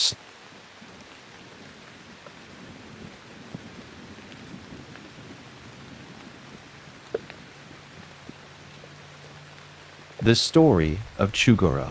A long time ago there lived in the Kuishikawa quarter of Yedo a hatamoto named Suzuki, whose yashiki was situated on the bank of the Yedogawa, not far from the bridge called Nakanohashi. And among the retainers of this Suzuki there was an oshigaru named Chūgorō. Chūgorō was a handsome lad, very amiable and clever, and much liked by his comrades. For several years, Chūgorō remained in the service of Suzuki, conducting himself so well that no fault was found with him. But at last, the other Kora discovered that Chūgorō was in the habit of leaving the yashiki every night by way of the garden, and staying out until a little before dawn. At first they said nothing to him about this strange behavior, for his absences did not interfere with any regular duty, and were supposed to be caused by some love affair. But after a time he began to look pale and weak, and his comrades, suspecting some serious folly, decided to interfere. Therefore, one evening, just as he was about to steal away from the house, an elderly retainer called him aside and said, "Chūgorō, my lad, we know that you go out every night and stay away until early morning, and we have observed that you are looking unwell. We fear that you are keeping bad company and injuring your health, and unless you can give a good reason for your conduct, we shall think that it is our duty to report this matter to the chief officer.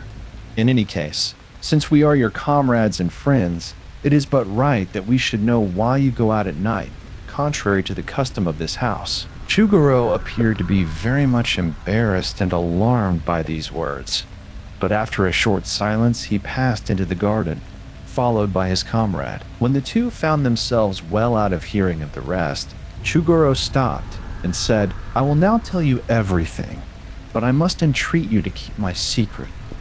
If you repeat what I tell you, some great misfortune may befall me. It was in the early part of last spring, about 5 months ago, that I first began to go out at night on account of a love affair. One evening, when I was returning to the yashiki after a visit to my parents, I saw a woman standing by the riverside, not far from the main gateway. She was dressed like a person of high rank, and I thought it strange that a woman so finely dressed should be standing there alone at such an hour. But I did not think that I had any right to question her, and I was about to pass her by without speaking when she stepped forward and pulled me by the sleeve. Then I saw that she was very young and handsome. 'Will you not walk with me as far as the bridge?' she said. 'I have something to tell you.' Her voice was very soft and pleasant, and she smiled as she spoke, and her smile was hard to resist. So I walked with her toward the bridge, and on the way she told me that she had often seen me going in and out of the yashiki, and had taken a fancy to me. 'I wish to have you for my husband,' she said. 'If you can like me, we shall be able to make each other very happy.' I did not know how to answer her, but I thought her very charming. As we neared the bridge, she pulled my sleeve again and led me down the bank to the very edge of the river. 'Come in with me,' she whispered, and pulled me toward the water. It is deep there, as you know, and I became all at once afraid of her and tried to turn back. She smiled and caught me by the wrist and said, 'Oh, you must never be afraid with me.' And somehow, at the touch of her hand, I became more helpless than a child. I felt like a person in a dream who tries to run and cannot move hand or foot. Into the deep water she stepped and drew me with her, and I neither saw nor heard nor felt anything more until I found myself walking beside her through what seemed to be a great palace full of light. I was neither wet nor cold. Everything around me was dry and warm and beautiful. I could not understand where I was, nor how I had come there. The woman led me by the hand. We passed through room after room, through ever so many rooms, all empty but very fine, until we entered into a guest room of 1,000 mats. Before a great alcove, at the farther end, lights were burning, and cushions laid as for a feast. But I saw no guests. She led me to the place of honor by the alcove, and seated herself in front of me, and said, 'This is my home. Do you think that you could be happy with me here?' As she asked the question, she smiled, and I thought that her smile was more beautiful than anything else in the world. And out of my heart I answered, 'Yes.' In the same moment I remembered the story of Urashima, and I imagined that she might be the daughter of a god, but I feared to ask her any questions. Presently, maidservants came in, bearing rice wine and many dishes, which they set before us.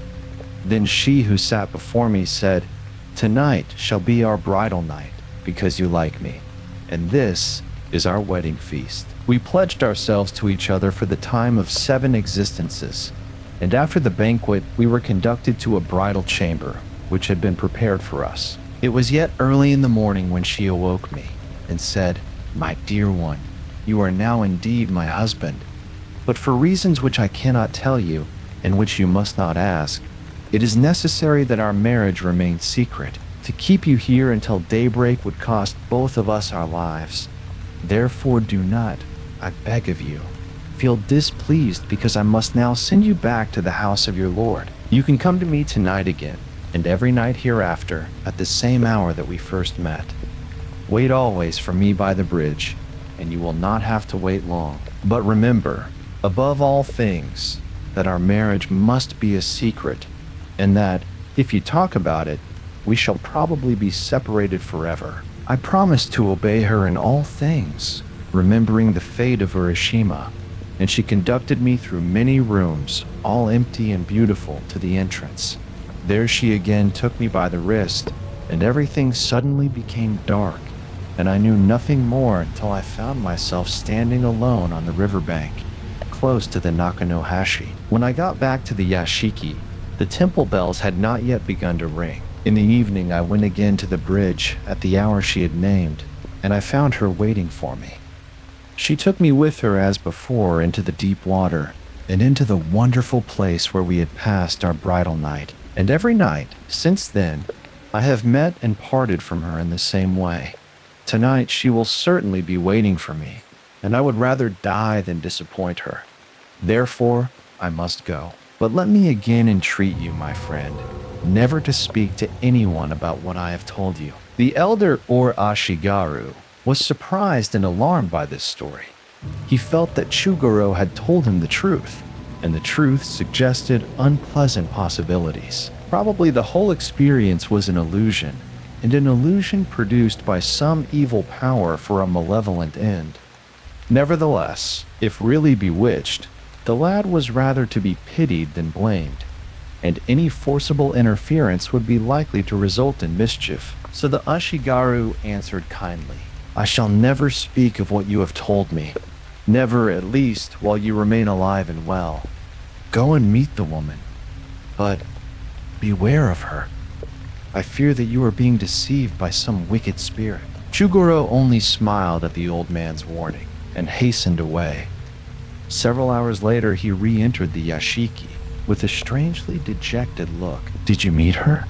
Whispered his comrade. No, replied Chūgorō. She was not there. For the first time, she was not there. I think that she will never meet me again. I did wrong to tell you. I was very foolish to break my promise. The other vainly tried to console him. Chūgorō lay down and spoke no word more. He was trembling from head to foot, as if he had caught a chill. When the temple bells announced the hour of dawn, Chūgorō tried to get up and fell back senseless.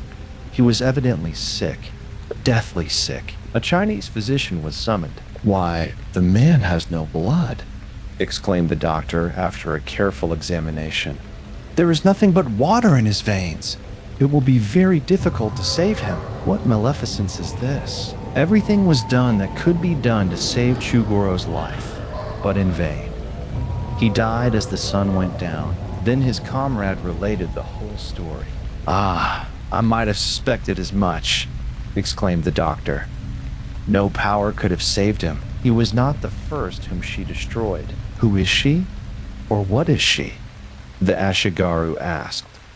A foxwoman? No. She has been haunting this river from ancient time. She loves the blood of the young. A serpent woman? A dragon woman? No, no. If you were to see her under that bridge by daylight, she would appear to you a very loathsome creature. But what kind of a creature? Simply a frog. A great and ugly frog. Footnote 1.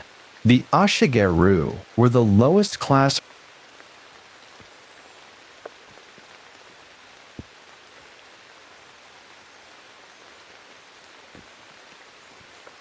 in the Toyama district of the province of Bishu. There formerly lived a young farmer and his wife. Their farm was situated in a lonely place among the hills. One night, the wife dreamed that her father-in-law, who had died some years before, came to her and said, "Tomorrow I shall be in great danger. Try to save me if you can."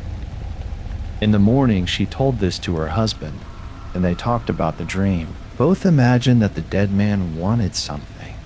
but neither could imagine what the words of the vision signified. After breakfast, the husband went to the fields, but the wife remained at her loom. Presently, she was startled by a great shouting outside. She went to the door and saw the Jido of the district with a hunting party approaching the farm. While she stood watching them, a pheasant ran by her into the house, and she suddenly remembered her dream. Perhaps it is my father-in-law, she thought to herself. I must try to save it. Then, hurrying in after the bird, a fine male pheasant, she caught it without any difficulty, put it into the empty rice pot, and covered the pot with the lid. A moment later, some of the Jido's followers entered and asked her whether she had seen a pheasant. She answered boldly that she had not, but one of the hunters declared that he had seen the bird run into the house. So the party searched for it, peeping into every nook and corner, but nobody thought of looking into the rice pot. After looking everywhere else to no purpose, the men decided that the bird must have escaped through some hole, and they went away. When the farmer came home, his wife told him about the pheasant, which she had left in the rice pot, so that he might see it. When I caught it, she said, it did not struggle in the least, and it remained very quiet in the pot. I really think that it is father-in-law. The farmer went to the pot, lifted the lid, and took out the bird. It remained still in his hands, as if tame, and looked at him as if accustomed to his presence. One of its eyes was blind. Father was blind of one eye, the farmer said, the right eye, and the right eye of this bird is blind. Really, I think it is father. See, it looks at us just as father used to do. Poor father must have thought to himself, now that I am a bird, better to give my body to my children for food than to let the hunters have it. And that explains your dream of last night, he added, turning to his wife with an evil smile as he wrung the pheasant's neck. At the sight of that brutal act, the woman screamed and cried out, "Oh, you wicked man! Oh, you devil! Only a man with the heart of a devil could do what you have done, and I would rather die than continue to be the wife of such a man." And she sprang to the door without waiting even to put on her sandals. He caught her sleeve as she leaped, but she broke away from him and ran out, sobbing as she ran, and she ceased not to run, barefooted, till she reached the town, when she hastened directly to the residence of the Jido. Then, with many tears, she told the Jido everything, her dream of the night before the hunting, and how she had hidden the pheasant in order to save it, and how her husband had mocked her and had killed it. The Jido spoke to her kindly and gave orders that she should be well cared for, but he commanded his officers to seize her husband. Next day, the farmer was brought up for judgment, and after he had been made to confess the truth concerning the killing of the pheasant, sentence was pronounced. The Jido said to him, "Only a person of evil heart could have acted as you have acted. In the presence of so perverse a being is a misfortune to the community in which he happens to reside. The people under our jurisdiction are people who respect the sentiment of filial piety, and among them you cannot be suffered to live." So the farmer was banished from the district and forbidden ever to return to it on pain of death. But to the woman, the Jido made a donation of land, and at a later time he caused her to be provided with a good husband. Footnote 1. The lord of the district, who acted both as governor and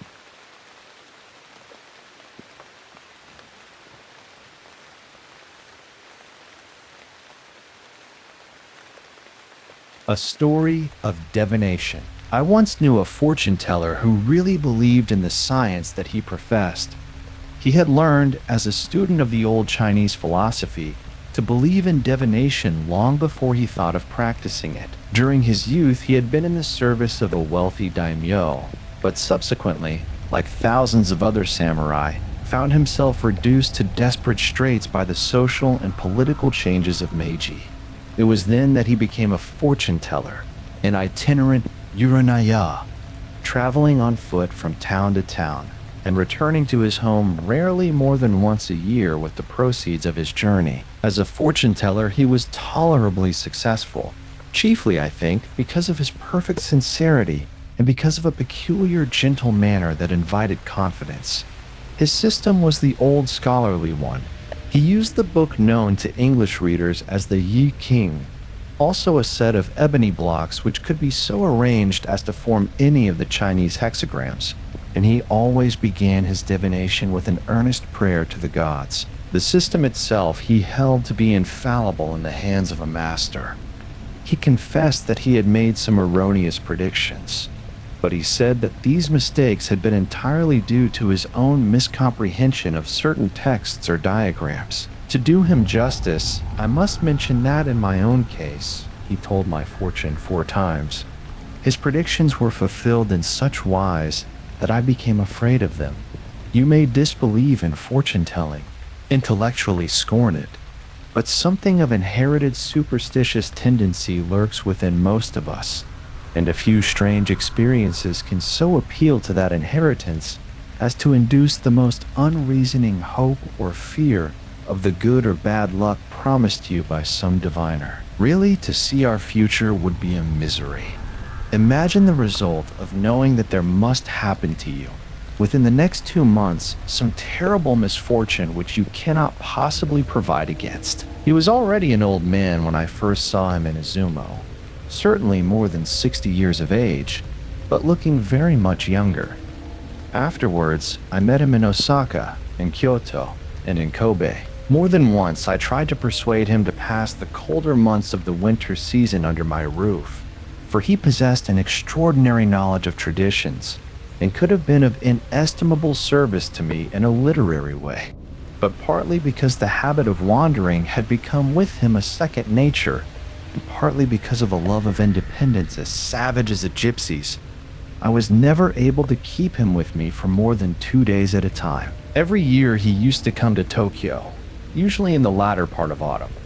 Then for several weeks he would flit about the city from district to district and vanish again. But during these fugitive trips he never failed to visit me, bringing welcome news of Izumo people and places, bringing also some queer little present, generally of a religious kind, from some famous place of pilgrimage. On these occasions, I could get a few hours' chat with him. Sometimes the talk was of strange things seen or heard during his recent journey. Sometimes it turned upon old legends or beliefs. Sometimes it was about fortune-telling. The last time we met, he told me of an exact Chinese science of divination, which he regretted never having been able to learn. Anyone learned in that science, he said, would be able, for example, not only to tell you the exact time at which any post or beam of this house will yield to decay, but even to tell you the direction of the breaking and all its results.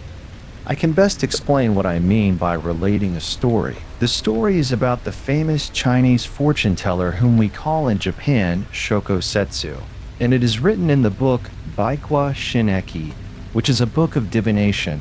While still a very young man, Shokosetsu obtained a high position by reason of his learning and virtue, but he resigned it and went into solitude that he might give his whole time to study. For years thereafter he lived alone in a hut among the mountains, studying without a fire in winter and without a fan in summer, writing his thoughts upon the wall of his room for lack of paper, and using only a tile for his pillow. One day, in the period of greatest summer heat, he found himself overcome by drowsiness, and he lay down to rest with his tile under his head.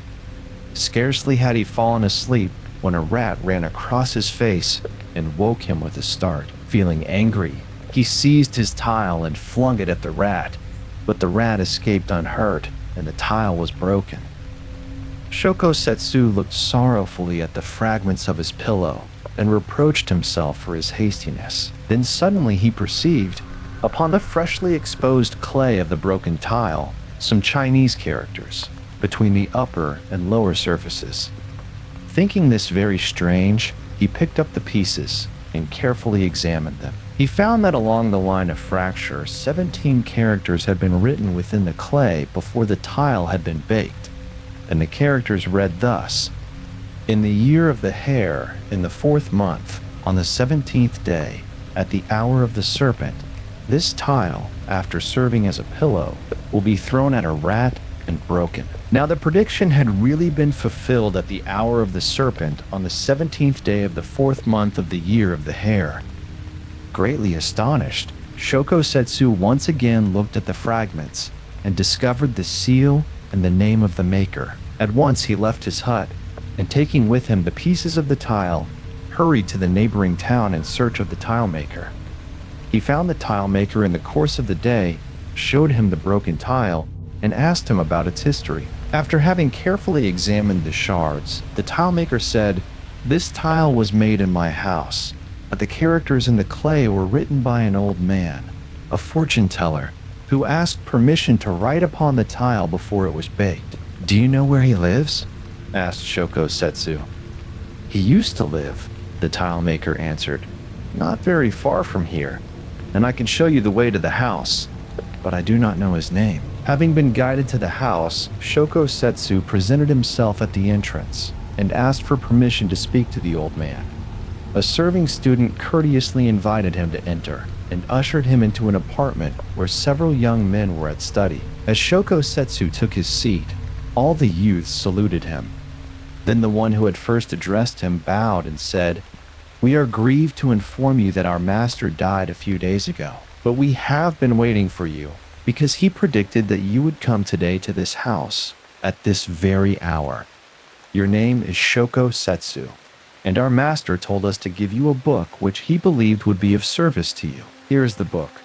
Please to accept it." Shoko Setsu was not less delighted than surprised, for the book was a manuscript of the rarest and most precious kind, containing all the secrets of the science of divination.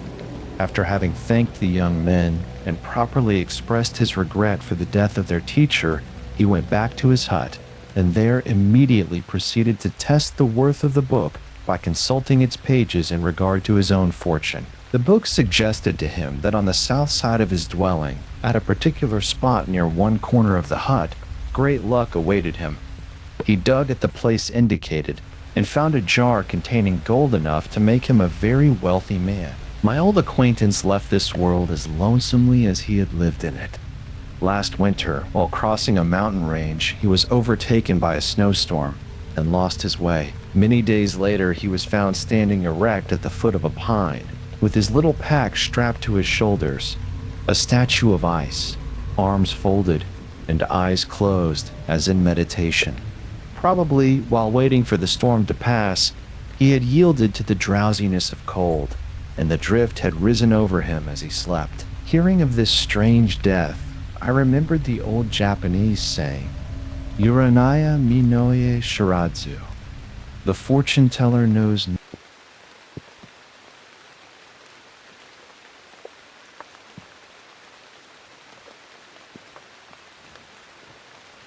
Chapter 11. Yuki-Onna, the Lady of the Snow. Midwinter gloom the earth enshrouds. Yet from the skies, the blossoms fall. A fluttering shower, white petals all. Can spring become so soon beyond the clouds? Kujahara no Fukayabu, trans, by Clara A. Walsh. Yuki-Onna. Snowtime in Japan has a beauty peculiarly its own, and it is a favorite theme of Japanese poets and artists. Both, for the most part, treated artistically, as well they may do, seeing that in Nippon the white flakes fall upon the ornate roofs of Buddhist temples, upon the fairy-like bridges, resembling those we have seen on willow-patterned plates, and upon the exquisitely shaped stone lanterns that adorn so many Japanese gardens. The ideal snow scene is to be found in Japan, and because it is so particularly beautiful, it is surprising to find that Yuki-Onna, the Lady of the Snow, is very far from being a benevolent and attractive spirit. All the artistry and poetry of snow vanish in her malignant presence, for she represents death, with attributes not unlike that of a vampire. But Japan is full of sharp and surprising contrasts, and the delicate and beautiful jostle with the ugly and horrible. There is no promise of spring in the long white form of Yuki-Onna, for her mouth is the mouth of death, and her ice-cold lips draw forth the lifeblood of her unfortunate victims, the Snow Bride. Mosaku and his apprentice Minokichi journeyed to a forest some little distance from their village. It was a bitterly cold night when they neared their destination and saw in front of them a cold sweep of water. They desired to cross this river, but the ferryman had gone away, leaving his boat on the other side of the water, and as the weather was too inclement to admit of swimming across the river, they were glad to take shelter in the ferryman's little hut. Mosaku fell asleep almost immediately. He entered this humble but welcome shelter. Minokichi, however, lay awake for a long time, listening to the cry of the wind and the hiss of the snow as it was blown against the door. Minokichi at last fell asleep, to be soon awakened by a shower of snow falling across his face. He found that the door had been blown open, and that standing in the room was a fair woman in dazzlingly white garments. For a moment she stood thus. Then she bent over Mosaku, her breath coming forth like white smoke.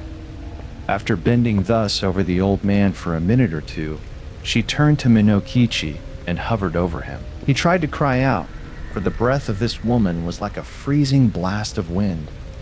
She told him that she had intended to treat him as she had done the old man at his side, but forbore on account of his youth and beauty, threatening Minokichi with instant death if he dared to mention to anyone what he had seen. She suddenly vanished. Then Minokichi called out to his beloved master, "Mosaku, Mosaku, wake! Something very terrible has happened." But there was no reply. He touched the hand of his master in the dark and found it was like a piece of ice. Mosaku was dead. During the next winter, while Minokichi was returning home, he chanced to meet a pretty girl by the name of Yuki. She informed him that she was going to Yedo, where she desired to find a situation as a servant. Minokichi was charmed with this maiden, and he went so far as to ask if she were betrothed. And hearing that she was not, he took her to his own home, and in due time married her. Yuki presented her husband with 10 fine and handsome children, fairer of skin than the average. When Minokichi's mother died, her last words were in praise of Yuki, and her eulogy was echoed by many of the country folk in the district. One night, while Yuki was sewing, the light of a paper lamp shining upon her face, Minokichi recalled the extraordinary experience he had had in the ferryman's hut. "Yuki," said he, "you remind me so much of a beautiful white woman I saw when I was 18 years old. She killed my master with her ice-cold breath. I am sure she was some strange spirit, and yet tonight, she seems to resemble you." Yuki flung down her sewing.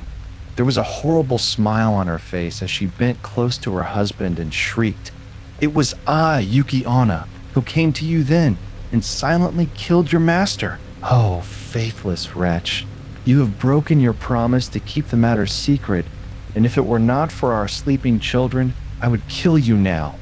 Remember, if they have aught to complain of at your hands, I shall hear, I shall know, and on a night when the snow falls, I will kill you."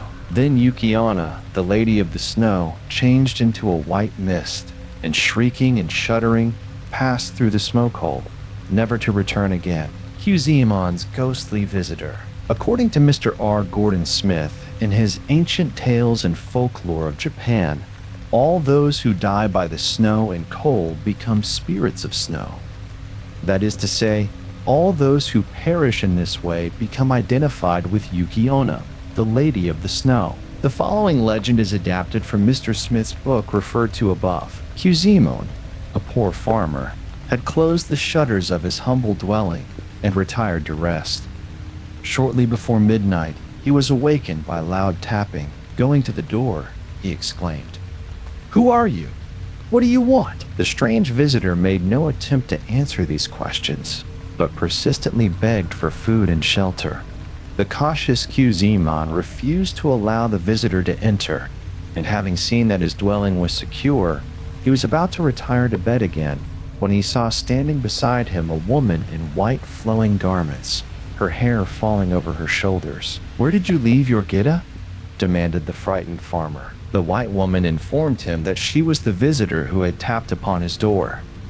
"I need no geta," she said, "for I have no feet." I fly over the snow-capped trees and should have proceeded to the next village, but the wind was blowing strongly against me, and I desired to rest a while. The farmer expressed his fear of spirits, whereupon the woman inquired if her host had a butsudan, a family altar.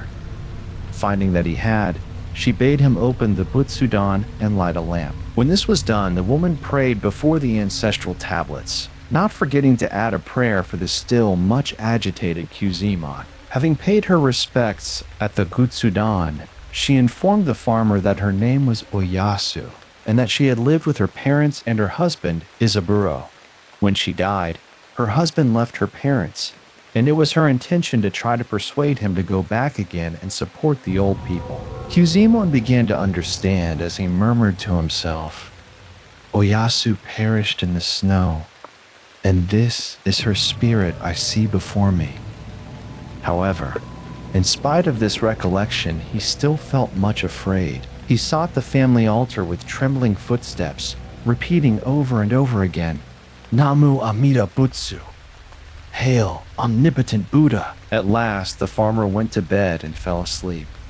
Once he woke up to hear the white creature murmur farewell, but before he could make answer, she had disappeared. The following day, Kyuzemon went to the next village and called upon Izaburo, whom he now found living with his father-in-law again.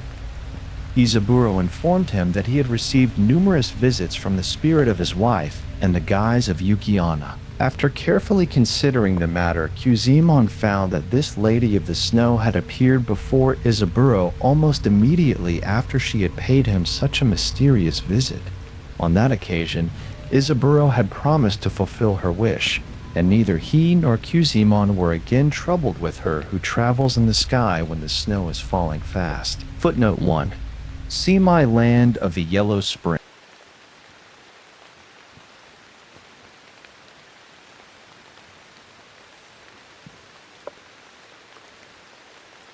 On the wooded hill behind the house, Robert and I are looking for fairy rings. Robert is 8 years old, comely, and very wise. I am a little more than 7, and I reverence Robert. It is a glowing, glorious August day, and the warm air is filled with sharp, sweet scents of resin. We do not find any fairy rings, but we find a great many pine cones in the high grass. I tell Robert the old Welsh story of the man who went to sleep, unawares, inside a fairy ring, and so disappeared for 7 years, and would never eat or speak after his friends had delivered him from the enchantment. "They eat nothing but the points of needles, you know," says Robert. "Who?" I ask. "Goblins?" Robert answers. This revelation leaves me dumb with astonishment and awe, but Robert suddenly cries out, "There is a harper! He is coming to the house!" And down the hill we run to hear the harper. But what a harper! Not like the hoary minstrels of the picture books. A swarthy, sturdy, unkempt vagabond, with black, bold eyes under scowling black brows. More like a bricklayer than a bard, and his garments are corduroy. "Wonder if he's going to sing in Welsh?" murmurs Robert. I feel too much disappointed to make any remarks.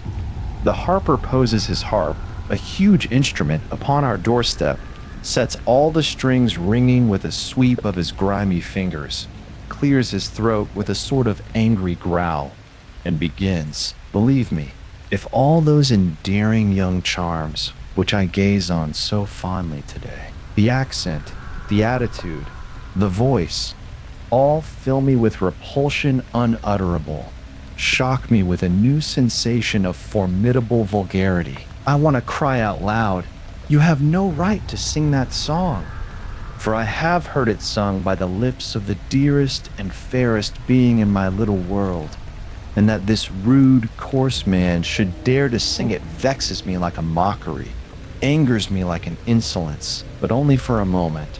With the utterance of the syllables "today," that deep, grim voice suddenly breaks into a quivering tenderness indescribable. Then, marvelously changing, It mellows into tones sonorous and rich as the bass of a great organ, while a sensation unlike anything ever felt before takes me by the throat. What witchcraft has he learned? What secret has he found, this scowling man of the road?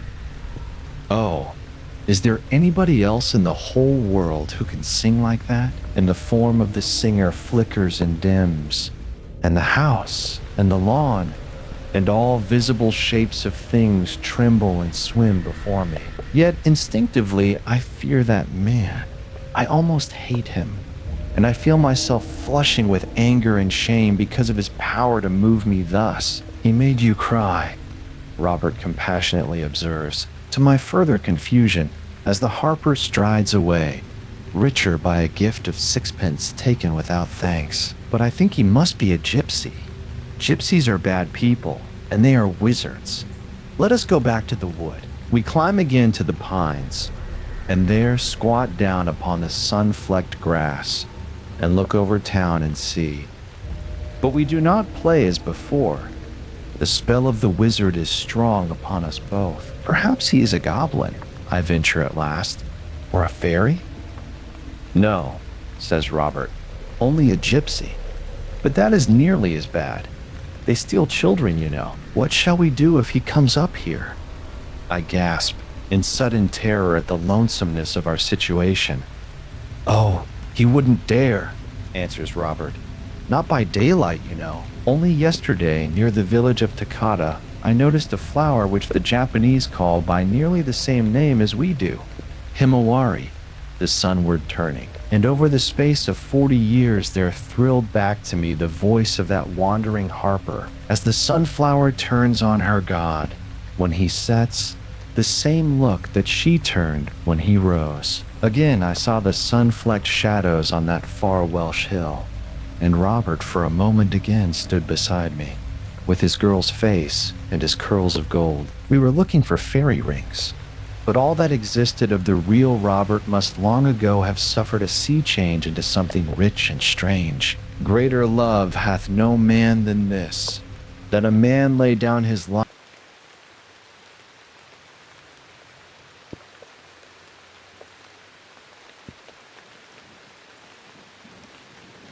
The Story of O-Tei. A long time ago, in the town of Niigata, in the province of Echizen, there lived a man called Nagao Chosei.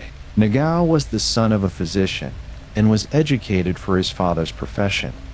At an early age, he had been betrothed to a girl called O-Tei, the daughter of one of his father's friends, and both families had agreed that the wedding should take place as soon as Nagao had finished his studies. But the health of O-Tei proved to be weak, and in her 15th year she was attacked by a fatal consumption. When she became aware that she must die, she sent for Nagao to bid him farewell. As he knelt at her bedside, she said to him, "Nagao-sama, 1. My betrothed, we were promised to each other from the time of our childhood, and we were to have been married at the end of this year.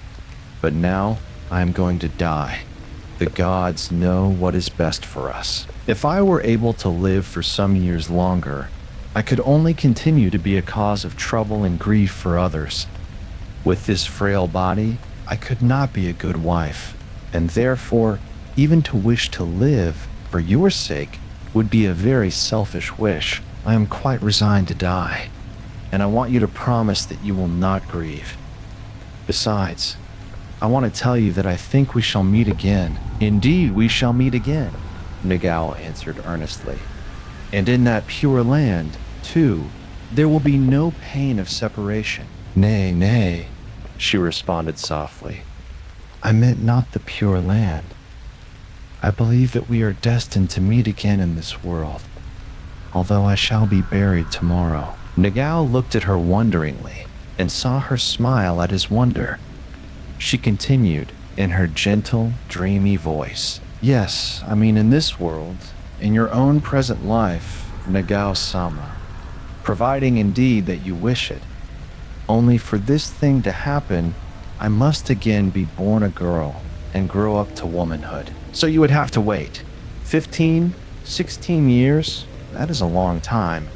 But my promised husband, You are now only 19 years old. Eager to soothe her dying moments, he answered tenderly, "To wait for you, my betrothed, were no less a joy than a duty. We are pledged to each other for the time of 7 existences." "But you doubt?"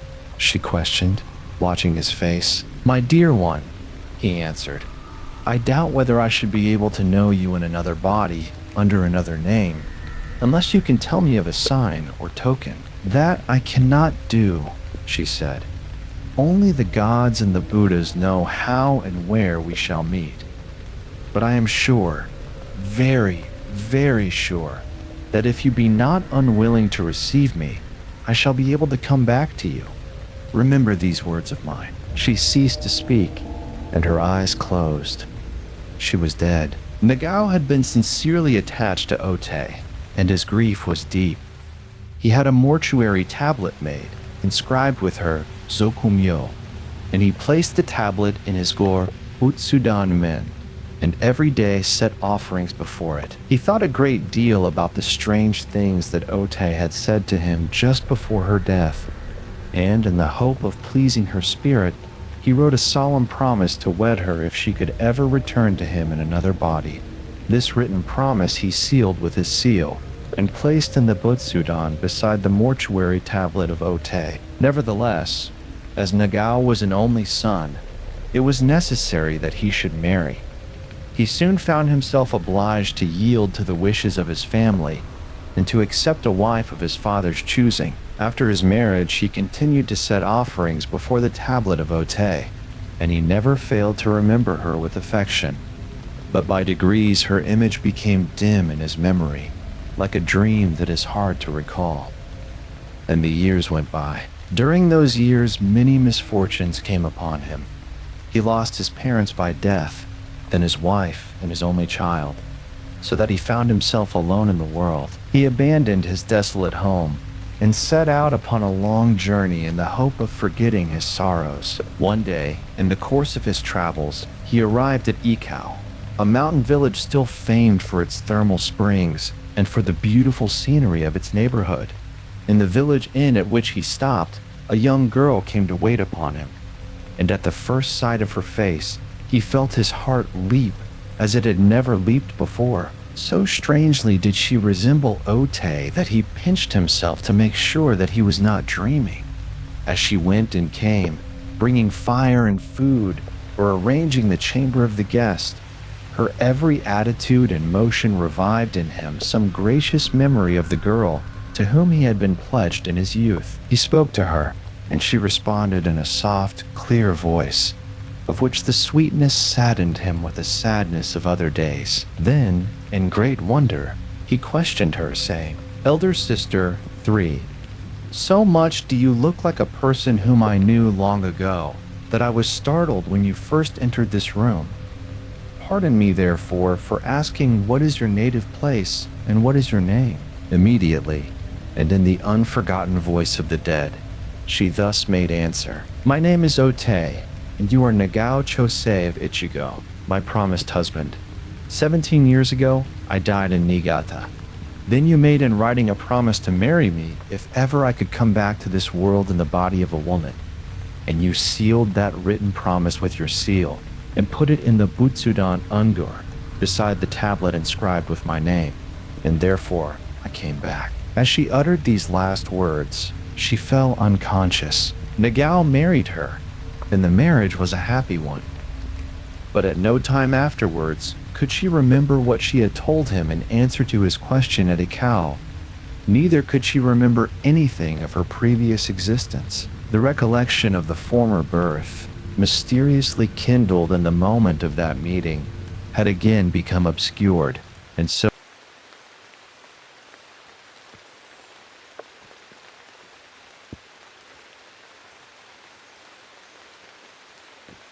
a dead secret. A long time ago, in the province of Tamba, 1, there lived a rich merchant named Inamuraya Gensuke.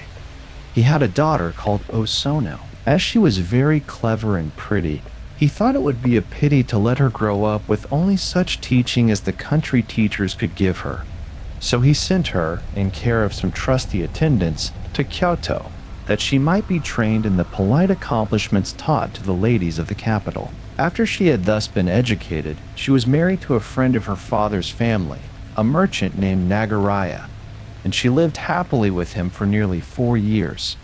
They had one child, a boy, but Osono fell ill and died in the 4th year after her marriage. On the night after the funeral of Osono, her little son said that his mama had come back and was in the room upstairs. She had smiled at him, but would not talk to him, so he became afraid and ran away. Then some of the family went upstairs to the room which had been Osono's, and they were startled to see, by the light of a small lamp which had been kindled before a shrine in that room, the figure of the dead mother. She appeared as if standing in front of a tansu, or chest of drawers, that still contained her ornaments and her wearing apparel. Her head and shoulders could be very distinctly seen, but from the waist downwards the figure thinned into invisibility. It was like an imperfect reflection of her, and transparent as a shadow on water. Then the folk were afraid and left the room. Below they consulted together, and the mother of Osono's husband said, "A woman is fond of her small things, and Osono was much attached to her belongings. Perhaps she has come back to look at them." Many dead persons will do that, unless the things be given to the parish temple. If we present Osono's robes and girdles to the temple, her spirit will probably find rest. It was agreed that this should be done as soon as possible. So on the following morning, the drawers were emptied, and all of Osono's ornaments and dresses were taken to the temple. But she came back the next night and looked at the kansu as before, and she came back also on the night following, and the night after that, and every night. And the house became a house of fear. The mother of Osono's husband then went to the parish temple and told the chief priest all that had happened and asked for ghostly counsel. The temple was a Zen temple, and the head priest was a learned old man known as Daigen Asho. He said, "There must be something about which she is anxious in or near that kansu." "But we emptied all the drawers," replied the woman. "There is nothing in the kansu." "Well," said Daigen Asho, "tonight I shall go to your house and keep watch in that room and see what can be done. You must give orders that no person shall enter the room while I am watching, unless I call." After sundown, Daigen Asho went to the house and found the room made ready for him. He remained there alone, reading the sutra, and nothing appeared until after the hour of the rat. Then the figure of Osono suddenly outlined itself in front of the Earnest-Core Tansu. Her face had a wistful look, and she kept her eyes fixed upon the Earnest-Core. The priest uttered the holy formula prescribed in such cases, and then, addressing the figure by the kaimyo of Osono, said, "I have come here in order to help you. Perhaps in that unsur there is something about which you have reason to feel anxious. Shall I try to find it for you?" The shadow appeared to give assent by a slight motion of the head, and the priest, rising, opened the top drawer. It was empty. Successively, he opened the second, the third, and the fourth drawer. He searched carefully behind them and beneath them. He carefully examined the interior of the chest. He found nothing, but the figure remained gazing as wistfully as before. "What can she want?" thought the priest. Suddenly it occurred to him that there might be something hidden under the paper with which the drawers were lined. He removed the lining of the first drawer. Nothing. He removed the lining of the second and third drawers. Still nothing.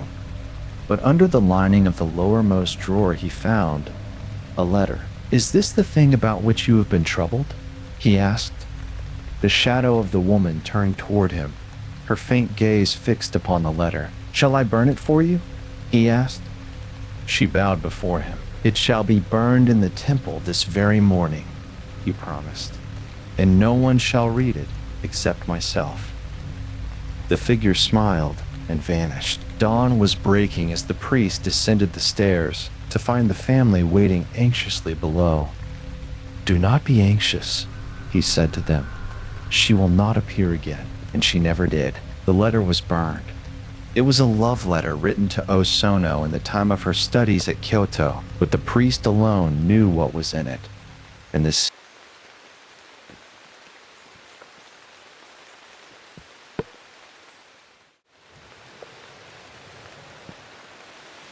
Hōrai, blue vision of depth lost in height, sea and sky interblending through luminous haze. The day is of spring, and the hour morning. Only sky and sea, one azure enormity. In the fore, ripples are catching a silvery light, and threads of foam are swirling. But a little further off, no motion is visible, nor anything save color. Dim, warm blue of water widening away to melt into blue of air. Horizon there is none, only distance soaring into space, infinite concavity hollowing before you and hugely arching above you, the color deepening with the height. But far in the midway blue there hangs a faint vision of palace towers, with high roofs horned and curved like moons, some shadowing of splendor strange and old, illumined by a sunshine soft as memory. What I have thus been trying to describe is a kakemono, that is to say, a Japanese painting on silk suspended to the wall of my alcove. And the name of it is shinkure, which signifies mirage, but the shapes of the mirage are unmistakable. Those are the glimmering portals of Hōrai the Blessed, and those are the moony roofs of the palace of the Dragon King. And the fashion of them, though limned by a Japanese brush of today, is the fashion of things Chinese, 2100 years ago. Thus much is told of the place in the Chinese books of that time. In Hōrai there is neither death nor pain, and there is no winter. The flowers in that place never fade, and the fruits never fail. And if a man taste of those fruits even but once, he can never again feel thirst or hunger. In Hōrai grow the enchanted plants, Sorenshi, and Oriku Aoi, and Orbi Konto, which heal all manner of sickness. And there grows also the magical grass, Onyo Shinshi, that quickens the dead. And the magical grass is watered by a fairy water, of which a single drink confers perpetual youth. The people of Hōrai eat their rice out of very small bowls, but the rice never diminishes within those bowls, however much of it be eaten, until the eater desires no more. And the people of Hōrai drink their wine out of very small cups, but no man can empty one of those cups, however stoutly he may drink, until there comes upon him the pleasant drowsiness of intoxication. All this and more is told in the legends of the time of the Shin dynasty. But that the people who wrote down those legends ever saw Hōrai, even in a mirage, is not believable. For really there are no enchanted fruits which leave the eater forever satisfied, nor any magical grass which revives the dead, nor any fountain of fairy water, nor any bowls which never lack rice, nor any cups which never lack wine. It is not true that sorrow and death never enter Hōrai. Neither is it true that there is not any winter. The winter in Hōrai is cold, and winds then bite to the bone, and the heaping of snow is monstrous on the roofs of the Dragon King. Nevertheless, there are wonderful things in Hōrai, and the most wonderful of all has not been mentioned by any Chinese writer. I mean the atmosphere of Hōrai. It is an atmosphere peculiar to the place, and because of it, the sunshine in Hōrai is whiter than any other sunshine, a milky light that never dazzles, astonishingly clear but very soft. This atmosphere is not of our human period. It is enormously old, so old that I feel afraid when I try to think how old it is. And it is not a mixture of nitrogen and oxygen. It is not made of air at all, but of ghost. The substance of quintillions of generations of souls blended into one immense translucency. Souls of people who thought in ways never resembling our ways. Whatever mortal man inhales that atmosphere, he takes into his blood the thrilling of these spirits, and they change the sense within him, reshaping his notions of space and time. so that he can see only as they used to see, and feel only as they used to feel, and think only as they used to think. Soft as sleep are these changes of sense, and Hōrai, discerned across them, might thus be described. Because in Hōrai there is no knowledge of great evil, the hearts of the people never grow old, and by reason of being always young in heart, the people of Hōrai smile from birth until death, except when the gods send sorrow among them, and faces then are veiled until the sorrow goes away. All folk in Hōrai love and trust each other, as if all were members of a single household, and the speech of the women is like birdsong, because the hearts of them are light as the souls of birds, and the swaying of the sleeves of the maidens at play seems a flutter of wide, soft wings. In Hōrai, nothing is hidden but grief, because there is no reason for shame, and nothing is locked away, because there could not be any theft. And by night as well as by day, all doors remain unbarred, because there is no reason for fear. And because the people are fairies, though mortal, all things in Hōrai, except the palace of the Dragon King, are small and quaint and queer. And these fairy folk do really eat their rice out of very, very small bowls, and drink their wine out of very, very small cups. Much of this seeming would be due to the inhalation of that ghostly atmosphere, but not all, for the spell wrought by the dead is only the charm of an ideal, the glamour of an ancient hope. And something of that hope has found fulfillment in many hearts, in the simple beauty of unselfish lives, in the sweetness of woman. Evil winds from the west are blowing over Hōrai, and the magical atmosphere, alas, is shrinking away before them. It lingers now in patches only, in bands, like those long, bright bands of cloud that train across the landscapes of Japanese painters. Under these shreds of the elfish vapor, you still can find Hōrai, but not everywhere.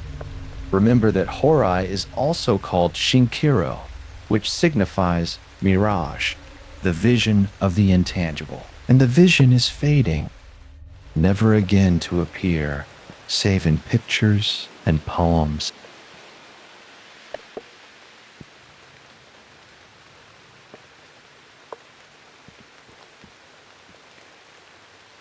The Screen-Maiden, related in the Otogi Hyaku Monogatari, says the old Japanese author Hakubayen Rosui.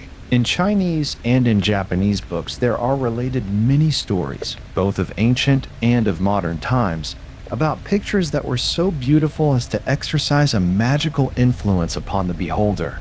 And concerning such beautiful pictures, whether pictures of flowers or of birds or of people, painted by famous artists, it is further told that the shapes of the creatures or the persons therein depicted would separate themselves from the paper or the silk upon which they had been painted, and would perform various acts, so that they became, by their own will, really alive.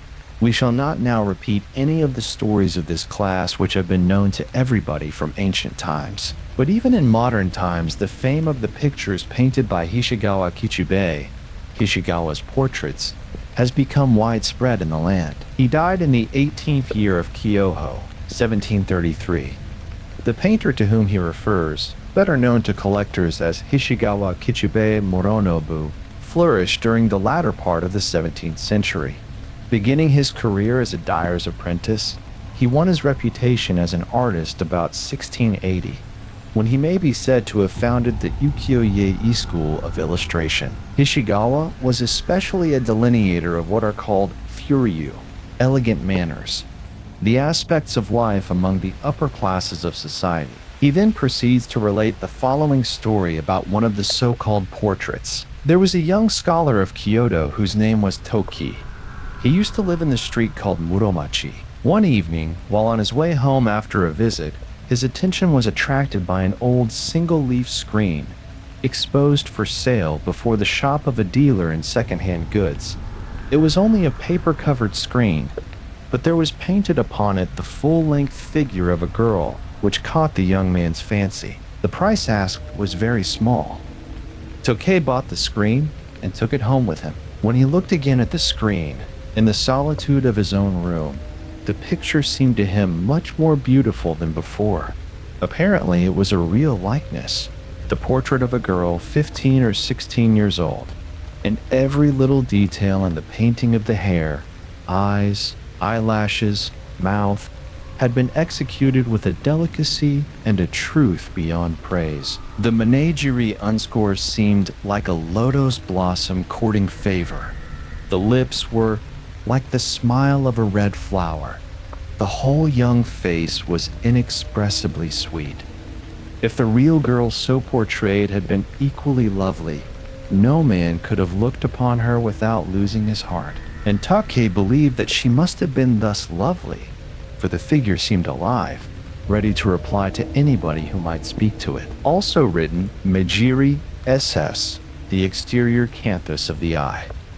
The Japanese, like the old Greek and the old Arabian poets, have many curious, dainty words and similes to express particular beauties of the hair, eyes, eyelids, lips, fingers, etc. Gradually, as he continued to gaze at the picture, he felt himself bewitched by the charm of it.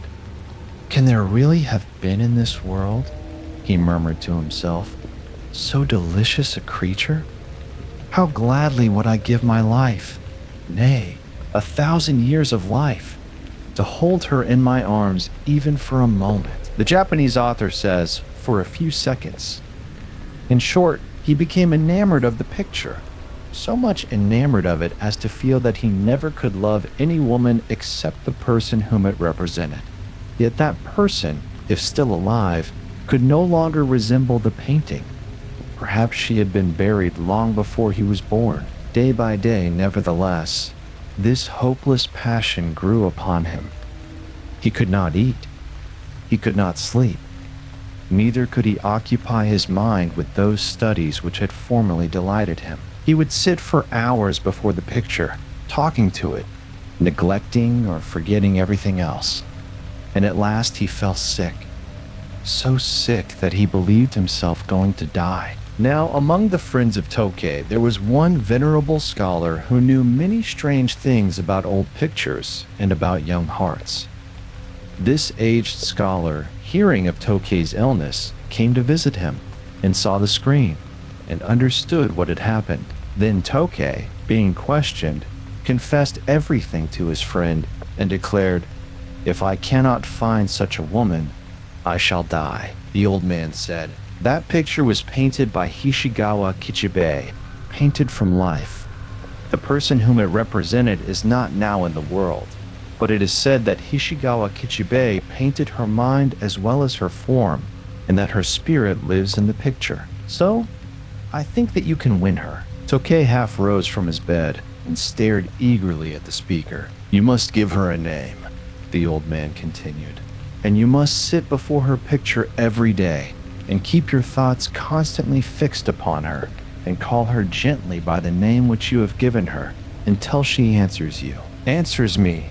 exclaimed the lover in breathless amazement. "Oh yes," the advisor responded. "She will certainly answer you.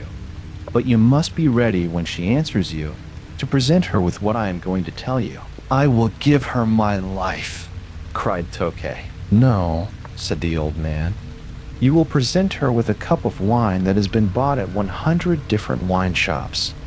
Then she will come out of the screen to accept the wine. After that, probably she herself will tell you what to do." With these words, the old man went away.